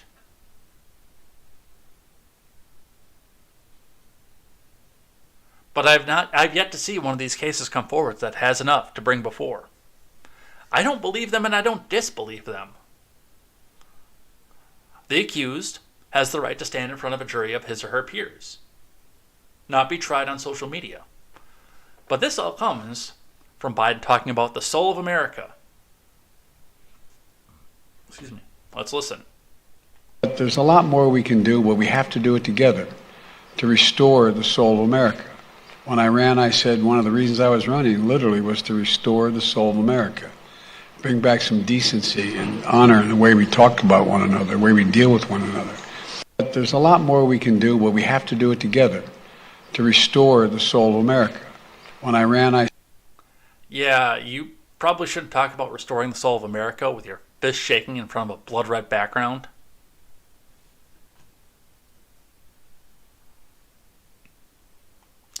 Here's an interesting one and a Democrat that I can get behind. Rep. Abigail Spanberger says the Democratic Party needs new leaders in the halls of Capitol Hill after a stock trade ban stalls again. From Brian Metzger. Abigail Spanberger of Virginia is calling for a new set of congressional leaders for her party after leadership delayed a potential vote this week on banning lawmakers from owning and trading stocks. This moment marks a failure of House leadership, and it's yet another example of why I believe the Democrat Party needs new leaders in the halls of Capitol Hill. As I have long made known, the Congresswoman said in a statement released on Friday morning. Late Tuesday, the Committee on House Admin released the text of the Combating Financial Conflicts of Interest in Government Act, a bill that was much broader and more far-reaching than most of the proposals put forward by other lawmakers in the last year and was written without their consultation. Ethics experts quickly identified the major blind trust loophole with the legislation, which was sponsored by Representative Zoe Lofgren of California, a close ally of Pelosi. Rather than bring members of Congress together who are passionate about the issue, leadership chose to ignore these voices, push them aside, and look for new ways they could string the media and the public along and evade public criticism, she continued, accusing the committee of producing a kitchen sink package that they knew would immediately crash upon arrival, with only days remaining before the end of the legislative session and no time to fix it. The package released earlier this week was designed to fail. It was written to create confusion surrounding the reform efforts and complicate a straightforward reform priority, she said, all while creating the appearance that House leadership wanted to take action.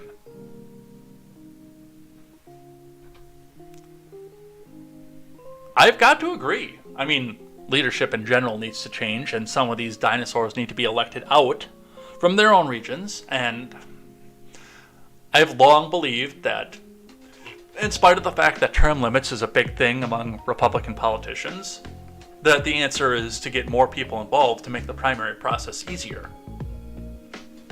To get more people ready to and willing to stand up and get some of these idiots out of Congress. But this stock trading thing should be a no-brainer, and I'm actually surprised to see a Democrat come back and bring this up. Spanberger, I can't vote in Virginia, but you've got my support for that and that alone. Because these people, like Pelosi, are making the laws and then going in and trading the stocks and making themselves rich off of it. And I know they're going to flip it out to their families and their spouses and everything else, and they're going to have them go do the stock trading. I'm not stupid enough to believe that if you ban it, it's going to solve the problem, but it's going to make it much, much, much more difficult for them to get rich off of making the laws that make themselves rich. So, good on you, Spanberger. And I actually think I am going to cut it there. I have to cut out just a little bit early today because I've got something I do have to take care of on the IRL side, and that is going to involve a significant amount of travel, unfortunately. But before we do, the last thing we do on a Monday is we do look into the rules of acquisition. Me, being a hyper ultra capitalist by the 8 axes test, I believe that I'm most closely aligned with the Ferengi as a faction in the Star Trek universe. So, one of the things that we had some fun with, because I know that one of the things that we started doing was something that restores my faith in humanity on Monday and something I'm thankful for on Wednesday, but it was something, those were two things we could combine together. And we can finish out on Monday doing a little bit of fandom, a little bit of geekdom instead. So, we have been going through, reading one each of the Ferengi rules of acquisition. I don't know if, it's going to be a while before we finish up. We've still got a long ways to go, but I don't know what we're going to do after this. We'll have to go figure something out after this, but we are moving up. So the last one we did was the 101st rule of acquisition, profit trumps emotion, which I've told you, you have to be tempered into your way. Now we are moving on the 102nd rule of acquisition. And this one is coming from actual Alpha Canon from a DS9 episode, the Jem'Hadar, when we were first introduced to the lizard-like shock troops of the Dominion. Nature decays, but Latinum lasts forever. It's an interesting point to this. Now, we've looked, and certainly with some of these species being much, much more advanced than us, or much longer lived than us, have seen their societies and their planets come and go, their environmental biomes come and go, and new planets both being terraformed and colonized as we go. So they've seen nature come, nature start, but Latinum lasts forever. I have a little bit of pushback to this because, we do still need to take some time and appreciate what we have and try to pass things along for our kids, but there's a certain point where you look at this, and while also trying to pass the natural beauty along to the progeny, to your next generations, there is a point where you need to pass down. And I take this back to the government too, where it's more important to pass down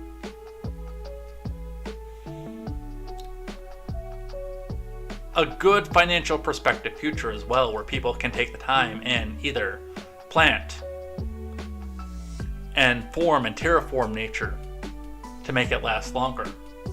There's a give and take to this one. Yes, the trees are going to eventually grow, fall, and be used for industry and everything else. And then as they break down, be discarded, used for fertilizers. It's a circle of life. It will continue to do that. It does that as we go, and it will continue to do that for the rest of time.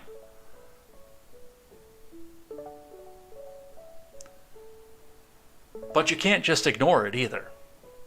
So this is not one where I say that we can completely apply it to our lives. A lot of these we can apply to our regular human lives in real life, but there are a few of these out there where we have to either give parts of them and take them away, but there are also parts of them where we can just completely discard them. And this one is one of those that's kind of in the middle, where we can take some of the parts of it to heart and we can apply it to our lives, but also remember that the opposite is true. We do need to remember to preserve what we have, to preserve our lifestyle, our way of life, and the ability to make our way of life for our progeny as well. So half and half on this one. Nature decays, but Latinum lasts forever, or gold in our case, because we don't have Latinum here. And that's what we leave it with.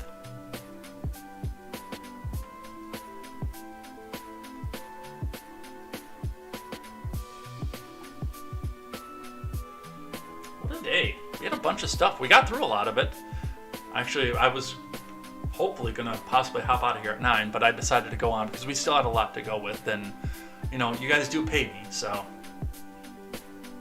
I want to make sure you get your money's worth out of it. But let's change up the track and let's head out of here for the day. All right, so thanks everybody who came by and chatted and hung out in the live chat here. We got a lot done, we got through a lot, and there's going to be plenty more coming out of this tomorrow. So we will see what is happening with that. We'll look at probably what the jobs report looks like, what happens with that, what the Dow does throughout the day when the jobs report comes out, and whether or not we do have another massive interest rate shift. So we'll be seeing that as well.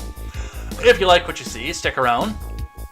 Go ahead and subscribe on the various platforms, and there's plenty of payment options out there as well. If you guys do like what you see, I know we're going to a recession, so do take care of yourselves first, but if you like what you see, go and hit those. But most importantly, the most important thing that you can do is share this out to your friends, family, and try to get more people in on the morning commute. That's what we're trying to target here, is getting people on the morning commute, which is why I stopped using the F word off of this. There will not be, well, there might be. There is 9 times out of 10 not going to be a game stream tonight. I do need to make some travel, a little bit of a day trip here, so I'm probably not going to be back here by 5:30 or 6, so do keep that in mind. But we're going to head out of here for the day. Thanks everybody. We will be back here tomorrow for sure for more news, more headlines, and more contemporary. Definitely looking forward to that. Looking forward to seeing you guys, more of you here, and hope to see you here tomorrow with some new faces, of course. And if you do want to get your name read in the chat, I do thank everybody who chats at the end of the week, so make sure you guys do go and get at least one comment in. Looking forward to seeing you here tomorrow. We're going to go find somebody to raid over here on the Twitch side, so stick around for that. And we will see you next time over here on Contemporary. And until then, I am Jay Edgar, and this is Contemporary. Take care.